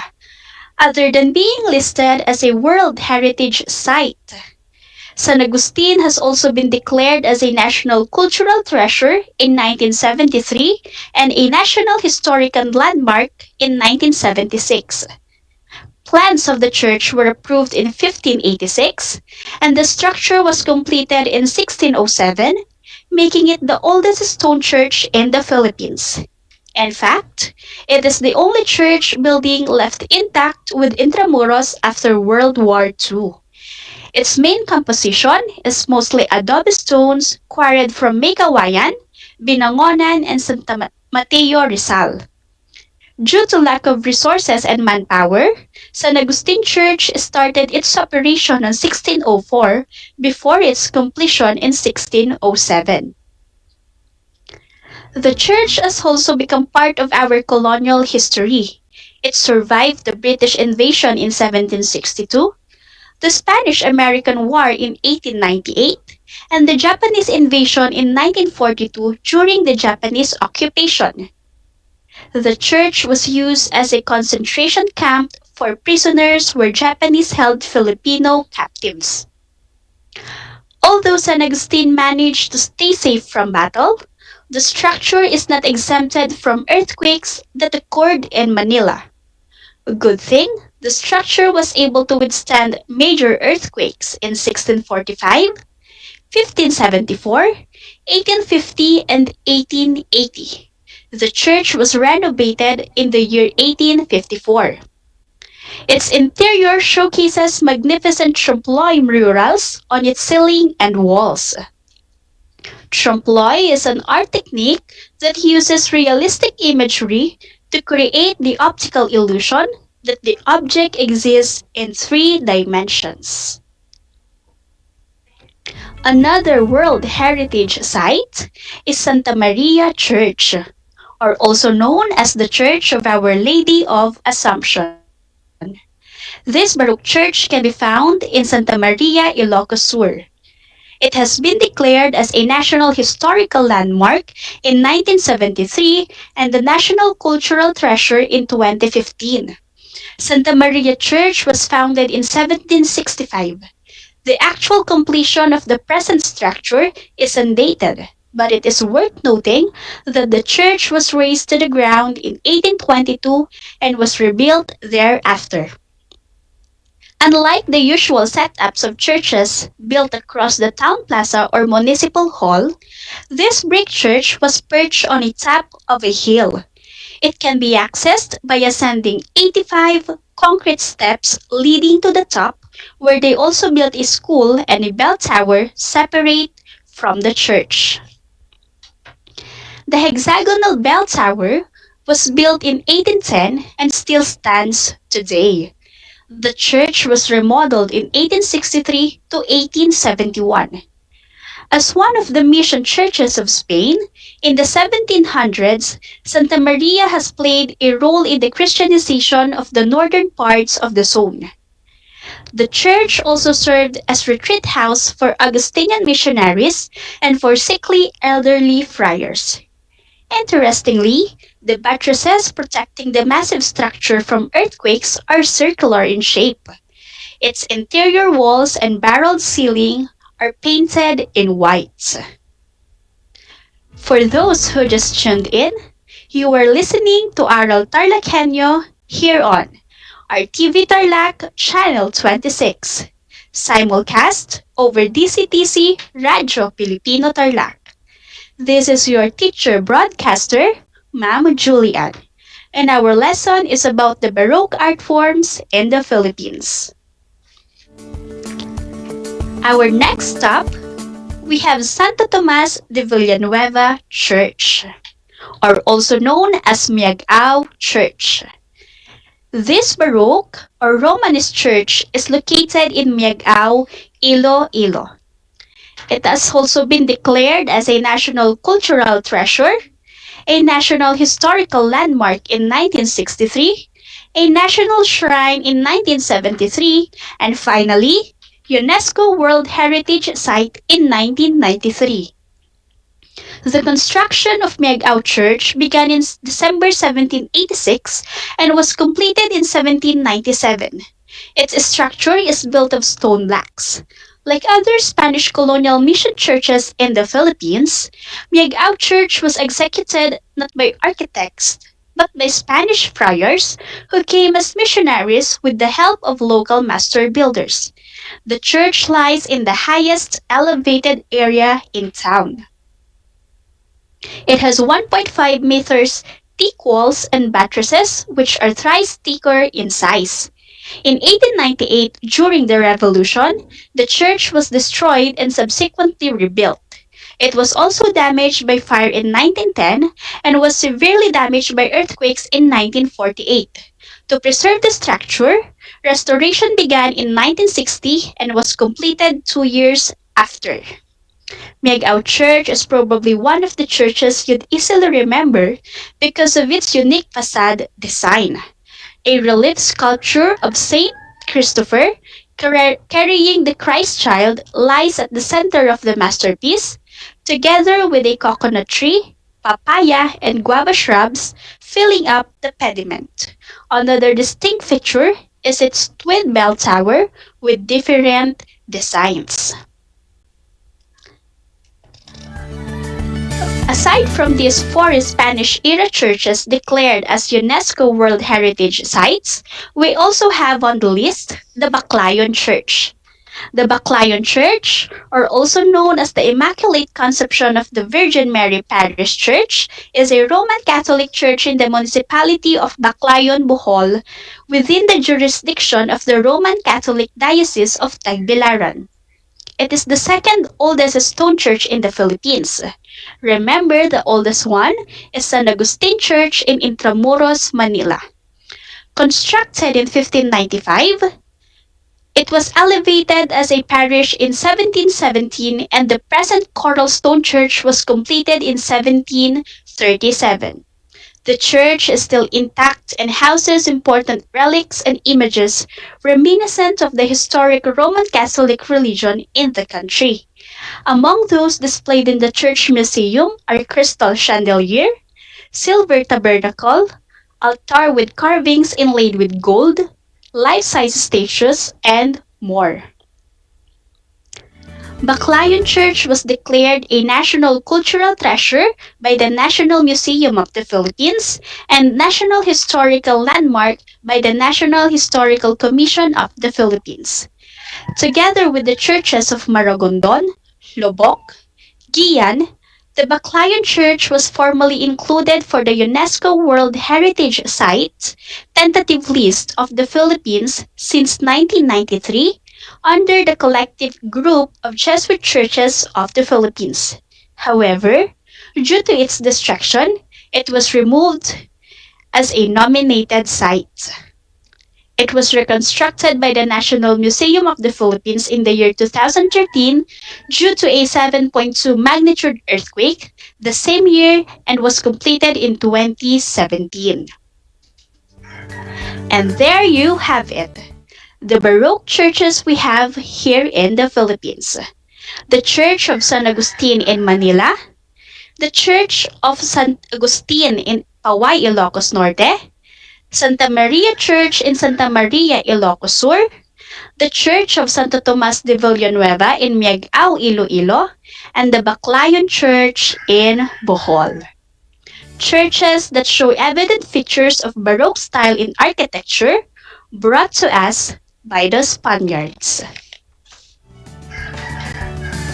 And that concludes our lesson for today, the Baroque art forms in the Philippines. Did you enjoy the lesson? Did you listen attentively to our discussion? Wow, that's great! Let me check if you really listened attentively and understood our discussion. I will give some activities for you to answer. Get your activity sheet and answer them. For our question number 1, how did Baroque style arrive in the Philippines? I repeat, how did Baroque style arrive in the Philippines? A. Baroque appeared in the Philippines at the same time it did in Europe. B. The new ideas came from Italy. C. It was brought by the Spanish. Or D. It arrived through Chinese influences. The answer is letter C. It was brought by the Spanish.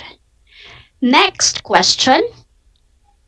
Large blank churches often have a proportionally very wide facade. I repeat, our next question. Large blank churches often have a proportionally very wide facade. Here are the choices. A. Renaissance. B. Baroque. C. Medieval. Or D. Classical. Yes, the correct answer is letter B, Baroque. Okay, for our third question. It became the prominent style of building for large and small churches in the Philippines. Question number 3, I repeat, it became the prominent style of building for large and small churches in the Philippines. A. Renaissance style. B. Baroque style. C. Medieval style. Or D. Classical style. Yes, the answer is letter B, Baroque style. Okay, so for our fourth question, it was used by the Spaniards to spread Catholicism throughout the Philippines. Again, for our fourth question, it was used by the Spaniards to spread Catholicism throughout the Philippines. Our choices: A. Paintings, B. Drawings, C. Posters, or D. Cards. Again, A. Paintings, B. Drawings, C. Posters, or D. Cards. Yes, the answer is letter A. Paintings. Okay, so for our fifth and last question, in the blank, the Baroque style was carried by the Spaniards and Portuguese to the Philippines. In the blank, the Baroque style was carried by the Spaniards and Portuguese to the Philippines. Here are the choices: A. 18th century, B. 17th century, C. 16th century, or D. 15th century. Yes, you are correct. The answer is letter C. 16th century. Wow! Great job, 9th grade learners. Give yourself a hug for doing great today. Congratulations! So with that, I would like to say thank you for your time in listening to our discussion for today. For the submission of output, activity, or assignment, wait for further announcement from your teachers on how you can send them or submit your output via email, FB Messenger, etc. Keep updated in DZTC Radyo Pilipino Tarlac for the next airing of our lesson. Always remember that, like art, religion is a creative and imaginative effort to find a meaning and value in human life. I hope you learned a lot in our discussion and quick tour for today. I am Julianne Gamorot Lacamento, your Arts 9 Anchor teacher. Happy learning, everyone!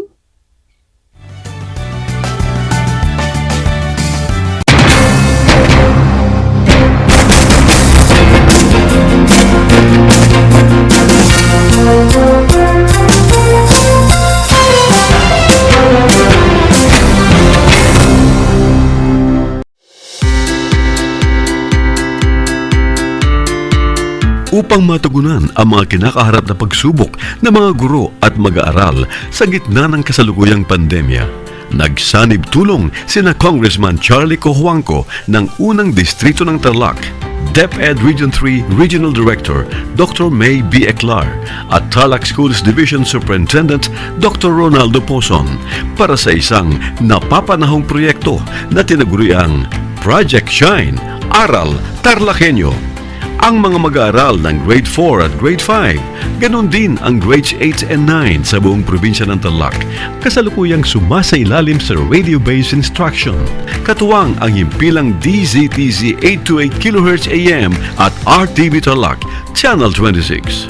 Ang Tarlac po nangunguna po ngayon pagdating po sa radio-based instruction. Marami pong humahanga sa atin. I'm very happy this station, itong DCTC, could reach the whole of Region 3. Hindi natin alam, we are contributing. We are creating a very big dent in the history of Philippine education. And I am proud.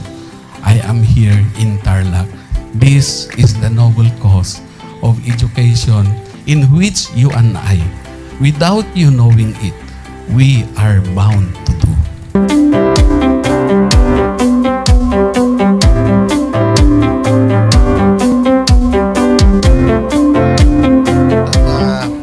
Project natin na Project Shine is a natural consequence dahil sa nangyari sa buong mundo. Let's continue to work together. I think it's very Filipino to practice bayanihan in anything or most of the things that we do. And this is a manifestation of that. No? We have private sector, we have DEPED, we have local government, all working together. And I hope the parents of some of these children, especially the parents that did not graduate from school or hindi nakapag-aral nung sila ay bata, sana naman gamitin na nila itong opportunity na mag-schooling na rin sila kasama ng mga anak nila para mag-bonding pati ang mga magulang sa mga bata. I look at this as doing God's work. Diba? So if you do God's work, it feels right. It's righteous. It's for good, not for evil. Good morning and happy learning, grade 4. Welcome to Aral TarlakHenyo here on RTV Tarlac, Channel 26. Simulcast over DZTC 828, Radio Filipino Tarlac. I am Teacher Mercy Pacheco Bognot. This is Alistair Aidatu. I am Marie Josephine B. Andrade. I am Teacher Princess Marie M. Dueñas, and I will be your teacher broadcaster for today.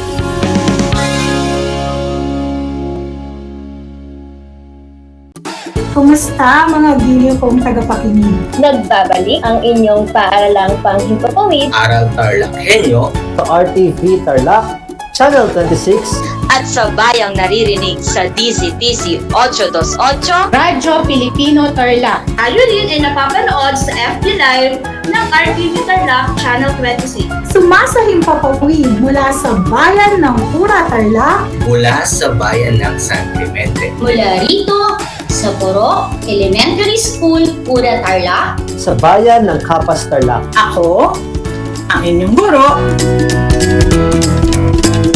Na maghahatid sa inyo ng makabuluhang pagtalakay sa ating aralin.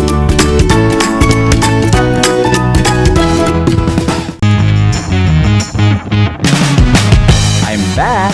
This is Orzi, your teacher broadcaster. Magandang araw mga kapantas!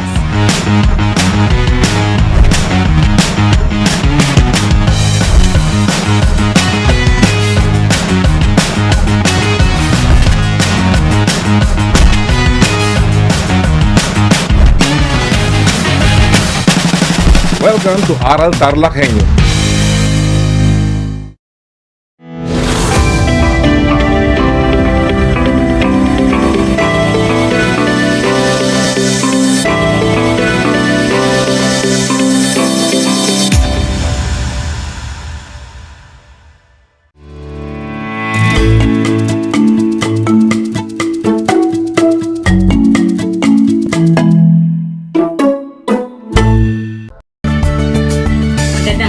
Sa mga nanonood at nakikinig ng Aral TarlakHenyo, Project Shine ng DEPED Tarlac Province sa RTV Tarlac Channel 26 at Converge TV 100 na sabayan ring naririnig sa DZTZ 828 AM, Radio Filipino Tarlac.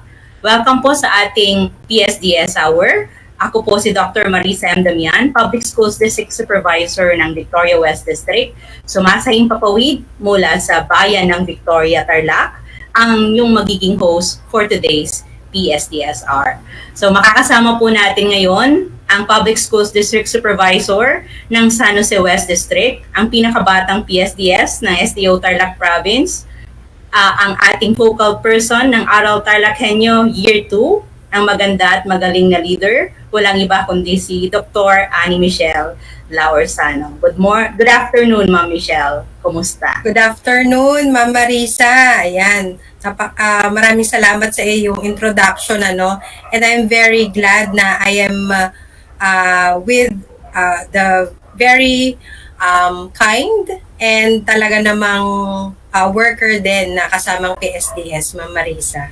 Nasanay ka na ikaw ang nag-interview now. Ikaw naman ang interviewin ko. Di ba baliktad? Kasi usually, Mamani, ikaw ang nagiging host for the Aral TarlakHenyo sa ating mga ganitong mga segment. But now, ikaw naman ang i-interviewin natin.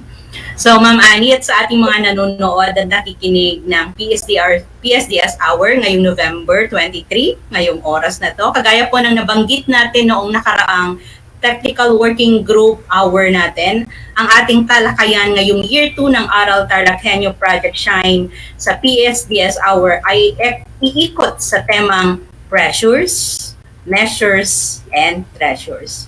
So, Ma'am Michelle, alamin po natin ang mga pressures, measures, and treasures ng bawat distrito dito sa SDO Tarlac Province. At since ikaw ang nandito ngayon at ikaw ang mauuna among sa 33 districts ng SDO Tarlac natin, yung distrito mo ngayon ang pag-uusapan natin. Pag-uusapan natin yung inyong PMT, Pressures, Measures, and Treasures. Ano ba yung mga pressures, ano ba yung mga challenges, ano yung ating mga measures, yung ating mga interventions and innovations to cope up with those challenges, at ano yung mga naging best practices natin. So, Ma'am Michelle, nasabi mo kanina, ikaw ang una among the 33 districts. So, I think, sabi nga, basta sa West, nandun din ang best, di ba? From San Jose, West. Ganun din. Oo, so, kasi Victoria West ka din. Oo, West diba? ka din. We are bringing out the best in the West. Ganun talaga yon. So, handa ka na ba, Ma'am Annie, for yes, ating unang katanungan? So, pag-usapan natin ngayon yung inyong mga pressures o challenges na kinaharap ng inyong distrito through sa ating school year, nung nakaraang school year at ngayong school year din na ito. Paano nyo ito natugunan and na-overcome? Ayan. And we will discuss then later on, ma'am, yung mga naging best practices ninyo. Diba? Yes, ma'am. Thank you, Ma'am Marisa. No? Actually, kapag iniisip ko yung mga pressures, measures, and treasures, talagang hindi mapagsidla ng aking tuwa sapagkat sa kabila ng mga naranasan ng ating mga schools noong nakaraang taon and even this year, patuloy pa rin tayong humahanap talaga ng napakaraming pamamaraan upang sa ganun ay maabot natin ang mga pangangailangan ng ating mga learners, matugunan ang kanilang pangangailangan sa kabila ng hamon ng pandemya. And basically, I categorize these pressures, measures, and treasures into 4 actually. Ano yung mga issues, ano yung mga challenges on the part of the learners, on the part of the teachers, on the part of the parents, and on the part of the school heads or the school itself. Unahin natin yung sa part ng mga learners. So, hindi po lingid sa ating kaalaman na sa simula ng panahon ng pandemya, nahihirapan po talaga ang karamihan sa ating mga mag-aaral sa pag-intindi at pagsagot sa mga modules, especially sa ating mga kinder at primary grades, di ba, Ma'am Marisa? Dahil yung iba, yung mga magulang nila, working parents, kumbaga hindi naman lahat ay nag-work from home, kaya talaga iba pa rin ang presensya ng guro na pwede nilang pagtanungan kapag face-to-face, no?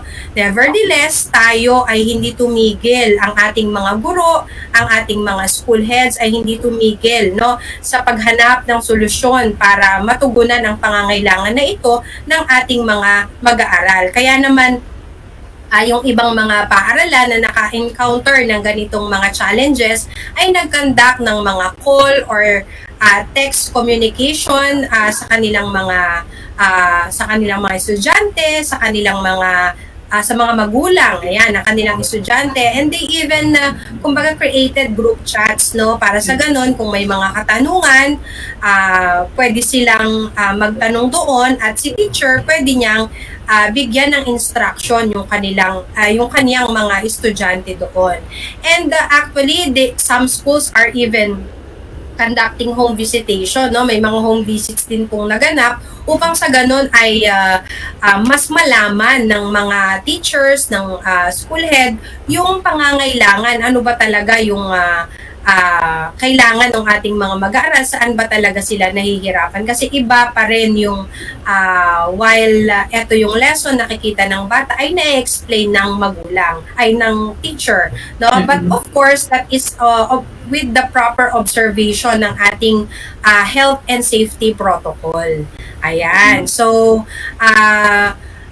with that, kumbaga ang masasabi ko na best practice doon is by means of this group chats and text messaging, ayan, call, nagkaroon ng strong parent-teacher support system ang ating mga paaralan upang sa ganon ay matulungan ang ating mga mag-aaral sa pagsagot ng kanilang mga modules. And these are actually, Ma'am Marisa, no, along with our SBM validation, magmula nung nag-start tayo, actually November naman na tayo nag-start, yan din ang isa sa mga struggle din even ng ibang mga eskwelahan, even outside our district, kasi nga may mga magulang talaga na hindi nakakapag-stay sa bahay para turuan ang kanilang mga anak.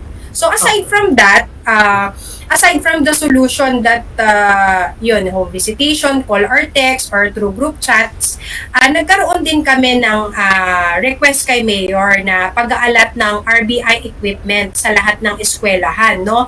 As per approved by our municipal mayor in the LSB, para sa ganun ay mas mabilis na maintindihan ng ating mga mag-aaral yung lesson, kasi nga through this school-initiated radio-based instruction, mas naaabot ng ating mga guro yung mga mag-aaral. And ang kaano kasi nun, yung ibang mga eskwelahan, may katambal yon na group chat, no, sa kanilang messenger, doon sumasagot habang nag-broadcast si bata, doon sumasagot ang mga mag-aaral. So ang ganda yes, ma'am, parang ang laki ng ginampanang role ng social media ngayong panahong ito ng pandemya. So ito yung naging ginamit natin to reach out sa ating mga learners at parents, di ba, Ma'am Annie? Yes, ma'am. Oo. So, kumbaga, kasi nag-isip ang mga teachers, ang mga school head, kung paano nila mas agad na makikita kung natutuba or natututuba yung mga bata doon sa dinidiscuss ni teacher over the radio, which is the same case sa ginagawa natin sa Project Shine, Aral TarlakHenyo, no, for grades 4 and 5, 8 and 9. So, meron tayong FB Live, di ba, sa Project Shine, na yun naman ang pamamaraan natin para maabot sila, ayan, dun sa mga grade levels na yun, upang sa ganun, ay mas maintindihan ng ating mga mag-aaral ang lesson, kasi nga si teacher na, no, yung mismong teacher na nila, at saka yung alam mo yung natatawag yung pangalan ng mga bata, o sige, kumbaga, iba yung good, ibang diba? feeling yun, kasi they feel that they belong. Iba din yung interaction kahit hindi mo nakikita. Mabanggit pati rin naman tayo, di ba? Halimbawa dito sa Aral TarlakHenyo, pa-shout out and then nag-comment ka doon at marinig mo yung pangalan mo, tuwang-tuwa ka din. So, ganun din yung ating mga learners as well. Tuwang-tuwa, involved sila. Kaya napakagandang marinig yan from the practices ng mga teachers natin from San Jose West District. Ayun, oo, ma'am. Exciting. Sige, marami kaming natututunan from your issues. Those issues turns into opportunities to learn better, diba? Talagang hindi tayo patitinag at patatalo. Tuloy ang edukasyon, sabi nga. Sige, Ma'am Michelle. Yes, ma'am. Oo. At dahil dyan, Ma'am Marisa, no, dahil po sa strong support ng aming mahal na Mayor Romeo Capitulo, no, sa pagpo-provide po ng RBI equipment sa lahat ng schools ng San Jose, even though 12 out of 15 ang meron, kasi yung isa high-end siya, na kung saan naka-cluster yung ibang mga, alam mo naman dito, medyo malalayo yung ibang mga schools natin. Sa kaalaman po ng ating mga nakikinig, San Jose po yung pinag-uusapan, talagang kabundukan. Meron pa talagang sa, dulong-dulo na ilang ilog yung tatawirin para marating yung mga schools na yon. Ayan, 14 na ilog kasi binilang ko nung unang punta ko doon. So talagang talagang malayo. 14 na ilog ang tatawirin, no? Exciting. So napaka-challenging at inspiring ng mga teachers natin na nandun na sa gitna man ng pandemya, tuloy-tuloy ang binibigay nilang serbisyo para sa ating mga mag-aaral. So nakakatuwa, Ma'am Michelle. Sige pa, tuloy pa ang kwento. Ma'am Marisa, alam mo ba na na dahil nga nasa iPad, kumbaga may mga hawak akong iPad implementing schools, ilan sa mga magulang, of course, na nandoon sa mga tribo natin doon ay nahihirapan ding magbasa at magsulat, no? Kaya naman napakaganda nitong programa ng DEPED, of course with the help of our EPSBR in Inclusive Education, Dr. Helen Bose, no? Meron tayong mga learning support aids na tinatap na kung saan they belong or na, taga doon na sila sa community kasi nga during this time of pandemic, hindi talaga allowed na ang teacher ay of course lumabas, 'di ba? Kumbaga work from home sila, and kung meron man, of course, kumbaga kailangan pang ihingi ng permiso 'yun, but coordinate. Oo, yes ma'am. At of course, iniingatan kasi natin na mahawaan ng ating mga katutubo kasi nga in their community, syempre kumbaga magkakalapit, ganyan. Tsaka parang hindi nila masyadong yung pag-face mask ganon. So parang kapag nandun ka, wala naman akong COVID, sasabihin nila, kaya hindi sila mag-face mask. Kaya, kumbaga, ang sa atin naman is para hindi natin sila mahawaan. Ang magandang bagay doon is meron tayong mga taga doon na mga learning support aids, or ito yung mga pwedeng maging kaagapay ng guro sa pagtuturo sa mga mag-aaral. So, sa kanila ini-entrust yung instruction or instruction sa mga modules, though every Monday or Friday, depende sa schedule ng mga schools na ito, doon sa ating mga IP implementing schools, binibigay nila yung mga modules sa mga parents, and then nag-i-instruct na lang sila doon sa mga magulang and with the LSA natin, yung ating mga learning support aid, para in case may mga hindi maintindihan yung ating mga mag-aaral or yung ating mga magulang, no, tatakbo lang sila doon sa bahay ng mga learning support aid na yon. And ang maganda doon is, ang magandang practice doon is that na-strengthen yung coordination ng mga guro, ng school head sa learning support aid, para sa ganun ay maibigay nila yung assistance na kailangan ng ating mga learners. And isa din is nagkaroon din sila ng scheduling, no? Nag-schedule ang ating mga LSA among the learners who are really having a hard time in accomplishing their module. So napakaganda naman nung naging impact noon, kasi kumbaga though of course they are receiving honorarium, pero yung sense of responsibility ba with your community members, lalong-lalo na sa mga bata, ay mas na-strengthen pa, 'di ba? Mas na-highlight pa yung pagtutulungan talaga. Tama. No?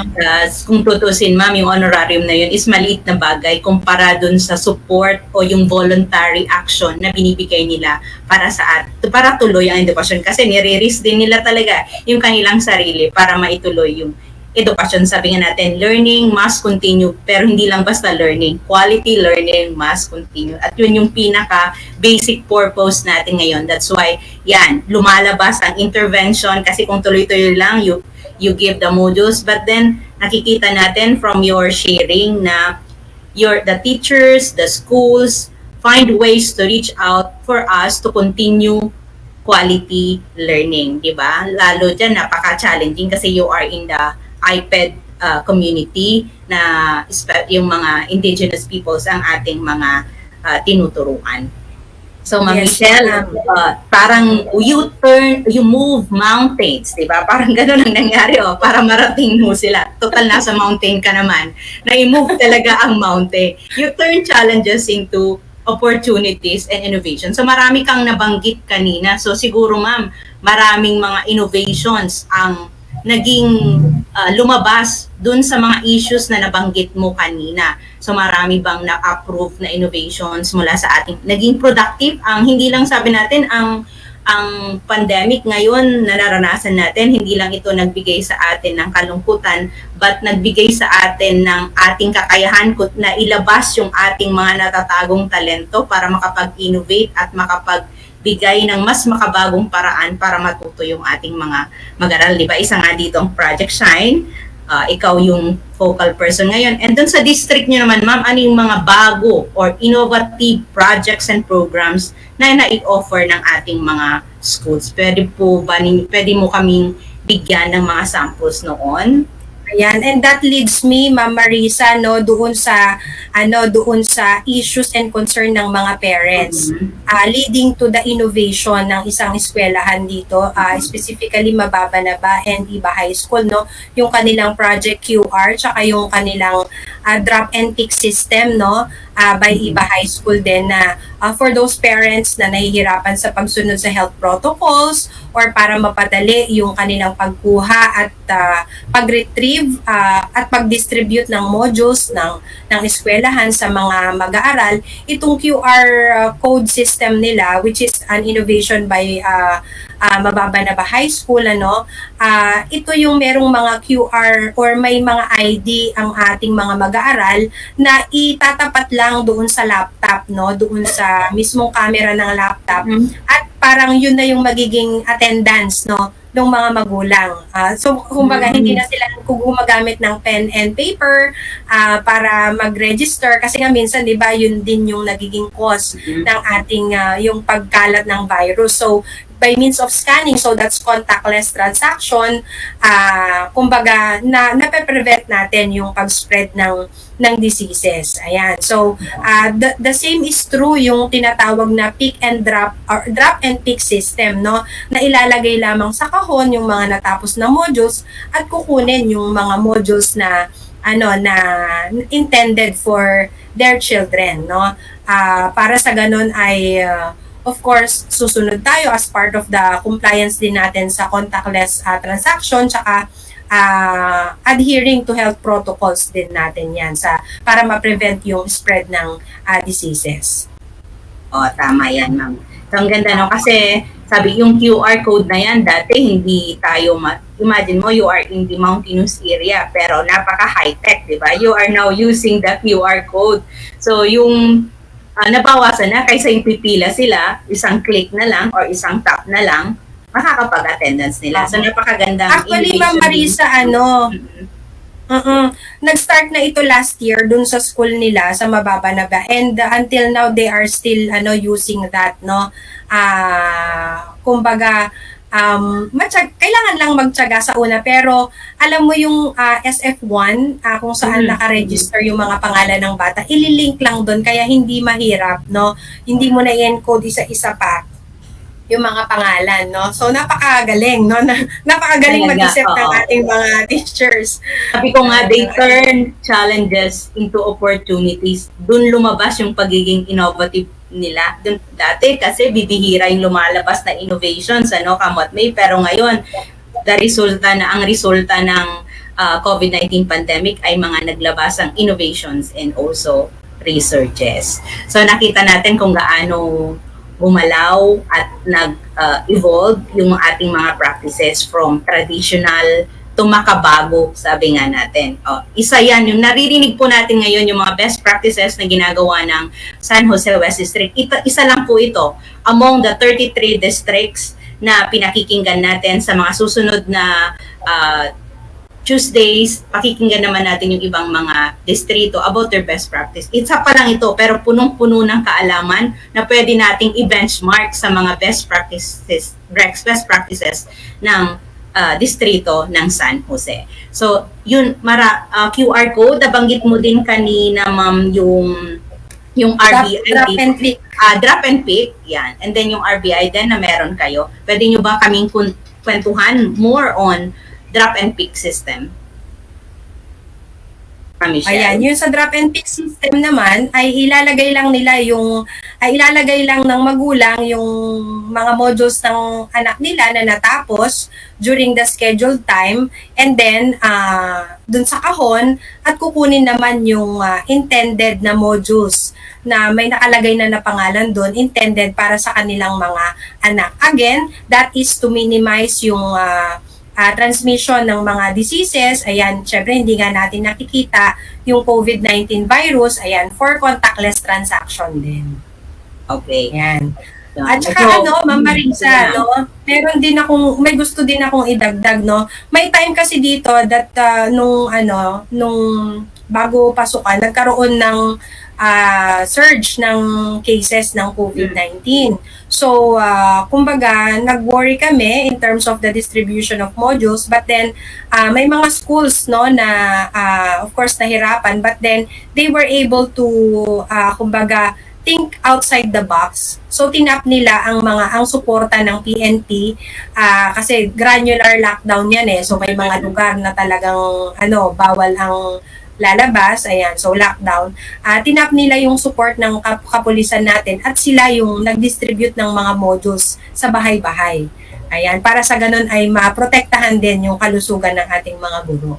Lumalabas ang bayanihan sa gitna ng pandemya, di ba? Sabi nga natin, it takes a village to educate a child. So, mula sa support na binibigay ng ating mga nasa government service, nandiyan man LGU man, sa ating mga nasa katungkulan, pati mga volunteers natin, na itutuloy talaga natin at na itatawid yung napaka-challenging na sitwasyon natin ngayon due to COVID-19 pandemic. So, Ma'am Marisa, yes, Ma'am. Marisa, nasabi mo yung bayanihan. Actually, in our district, we have this bayanihan system. Ito naman, this leads to the issues and then the solution that we did for the teachers in terms of the preparation and quality assurance of RBI scripts, LAS, and weekly home learning plan. So imagine mo nga naman, since lahat na ng mga schools ay may radyo, at ikaw na teacher, grade 1 ka, kung magbo-broadcast ka, ipe-prepare mo lahat ng subject for imagine mo, 8 yung subject niya, no? For example, tas 8 araw-araw. So, pero we made an innovation in terms of the preparation and quality assurance of RBI scripts, LAS, and weekly home learning plan, which later on they could contextualize. So ang ginawa namin dyan, nag-meeting kami with the school heads, lahat ng teachers regarding this one, para sa ganun ay mas madali ang preparasyon ng kanilang RBI scripts, LAS, and weekly home learning plan. Actually, Ma'am Marisa, sa una talagang challenging kasi kailangan mo i-meet lahat at kailangan mo i-identify ano ba yung tinuturo nilang subject para sa ganun ay alam mo kung saan mo sila dadalhin na subject na gagawa ng RBI script, LAS, and weekly home learning plan, which actually pag nagawa na ito, i-contextualize or bahala na yung mga schools na makakakuha. We have this portal, We have this portal that is managed by our district LR team. Meron kaming district LR team na nagbo-monitor ng mga uploaded RBI scripts per week. Actually, kung next week ang airing, ngayong hanggang Monday hanggang Wednesday, dapat na i-submit na nila yung mga scripts nila. Para sa ganun, yung mga schools na mag-print, or i-edit pa pala yun, i-edit pa pala ng mga evaluators natin. Para sa ganun, pag na-upload na sa portal, ibig sabihin, na yon na QA na siya. Parang yung nakikita natin dito sa nangyayari sa Aral TarlakHenyo, naka-contextualize lang yan sa ibang level. Kasi nga dito sa Aral TarlakHenyo, grade 4 and grade 5 lang yung ating nakikater, di ba ma'am? And grade 8 and grade 9. So doon naman kaya may ganyan ito. So napakaganda na merong ganyan, nagtutulungan talaga and bayanihan, Ma'am Michelle. So, nabanggit mo yan, ma'am. Recently, nakita ko dun sa mga post nyo, yung mga awards o yung pag-shine ng San Jose West District, di ba? Marami akong nakitang awards and na-receive ng mga schools during these times of pandemic. Katunayan that really you move, sabi ko nga kanina, you move mountains. Yan. And letting that challenges becomes opportunities and leading to best practices. Ano yung mga awards na received ng school from the best practices na meron kayo ngayon? Ano ba yung mga best practices na yan? Actually, yung district ay naka-receive during the recently concluded na Project Shine Aral TarlakHenyo, yung sa recognition, yung support ng mga schools or support ng ating LGU sa school-initiated radio-based instruction. Yung nga yung pagpo-provide ng ating municipality ng radio-based instruction equipment, yung ating mga radio equipment, as well as yung pagpo-provide din ng mga radyo, no, sa mga eskwelahan. Of course, hindi man mo 100%, at least may mga natulungan tayo, no. Aside from that, Iba High School is now a certified accredited level 3 school, no, wherein they also receive yung safe CI school sa medium secondary school category for grades 7 to 10, and mababa na ba national high school for grades 11 to 12. So actually it's a secretary's award, kaya safe CI, secretary's award for excellence Level up. Ang galing talaga. Tingnan mo ma'am, no? So lumabas yung kagalingan. CI, napakataas na and prestigious award yan coming from the Department Secretary of Education, di ba? Signed by Leonor Briones, Secretary. Sa region ba yan, ma'am, or national na siya? At I think national na siya, kasi kung sa Secretary's Award, it's by DEPED ito eh. So they were recommended by our region, so ayun, they have received the award. Oh, nakakatuwa ma'am, no? So yan, from pressures, you did some measures, and now you have the treasures. Sabi nga natin, sa lahat ng paghihirap, may ginhawang magaganap at may biyayang matatanggap. So we have different issues and needs, at napakagandang malaman ano yung ginawa ninyo to cope up and make education continue and shine amid pandemic. Nag-shine talaga ang San Jose West District. Siyempre, malaking contribution dyan ang pag-lead ng isang napakabatang District Supervisor, Dr. Annie Michelle Laursano. So sa ating mga nakikinig at nanonood, ito po, narinig nyo, hindi lang basta theories, but real life experiences that had worked. Mga kwentong may kwenta, ika nga. Ang galing at nakaka-inspire talaga, Ma'am Michelle, na from mountains at from iPad schools, you are able to produce awards and best practices na nagpa-shine sa halos lahat ng school ng San Jose West District. So maraming pwedeng i-benchmark. O yan, sa mga nakikinig ngayon na mga kasamahan nating teachers and school heads, marami tayong mapupulot na mga best practices from Victoria West District na pwede rin nating i-contextualize sa ating mga school level. Diba, Ma'am Annie? Yes, ma'am. Oo. Okay. Willing kami na kung gusto nyo i-adapt yung mga programs, mga innovations ng mga schools dito, we are very much willing to help you para sa ganun ay matulungan din tayo, no? Tulungan lang naman yan, di ba? Bayanihan, lalong-lalo na sa panahon ngayon. Dami ko pa sanang tanong, meron pa actually, pero ang bilis ng oras. Yan, ma'am, sa mga nakikinig, narinig natin yung past, the present, and the future, no? Kanina, pressures measure, pero the past, anong ginawa? Tapos anong ginawa? Anong nangyari? Anong ginawa ngayon?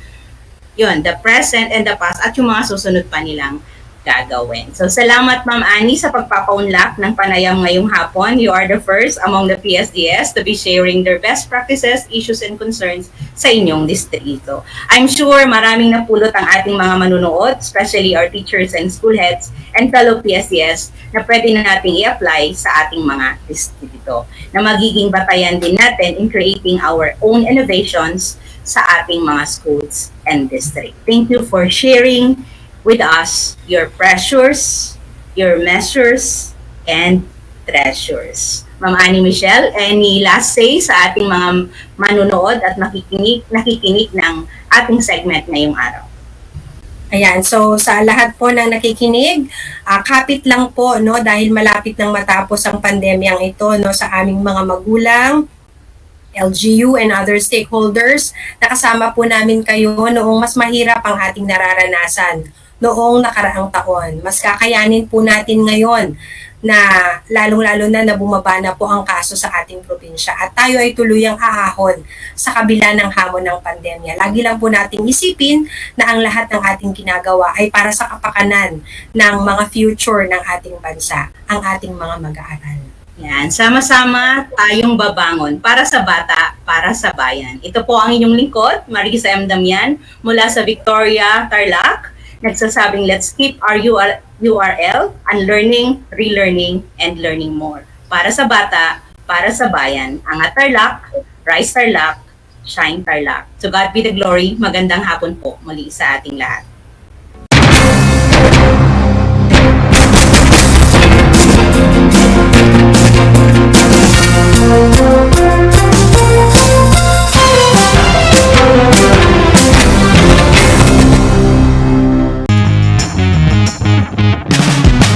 I'm back! This is Sorzi, your teacher broadcaster. Magandang araw mga kapantas!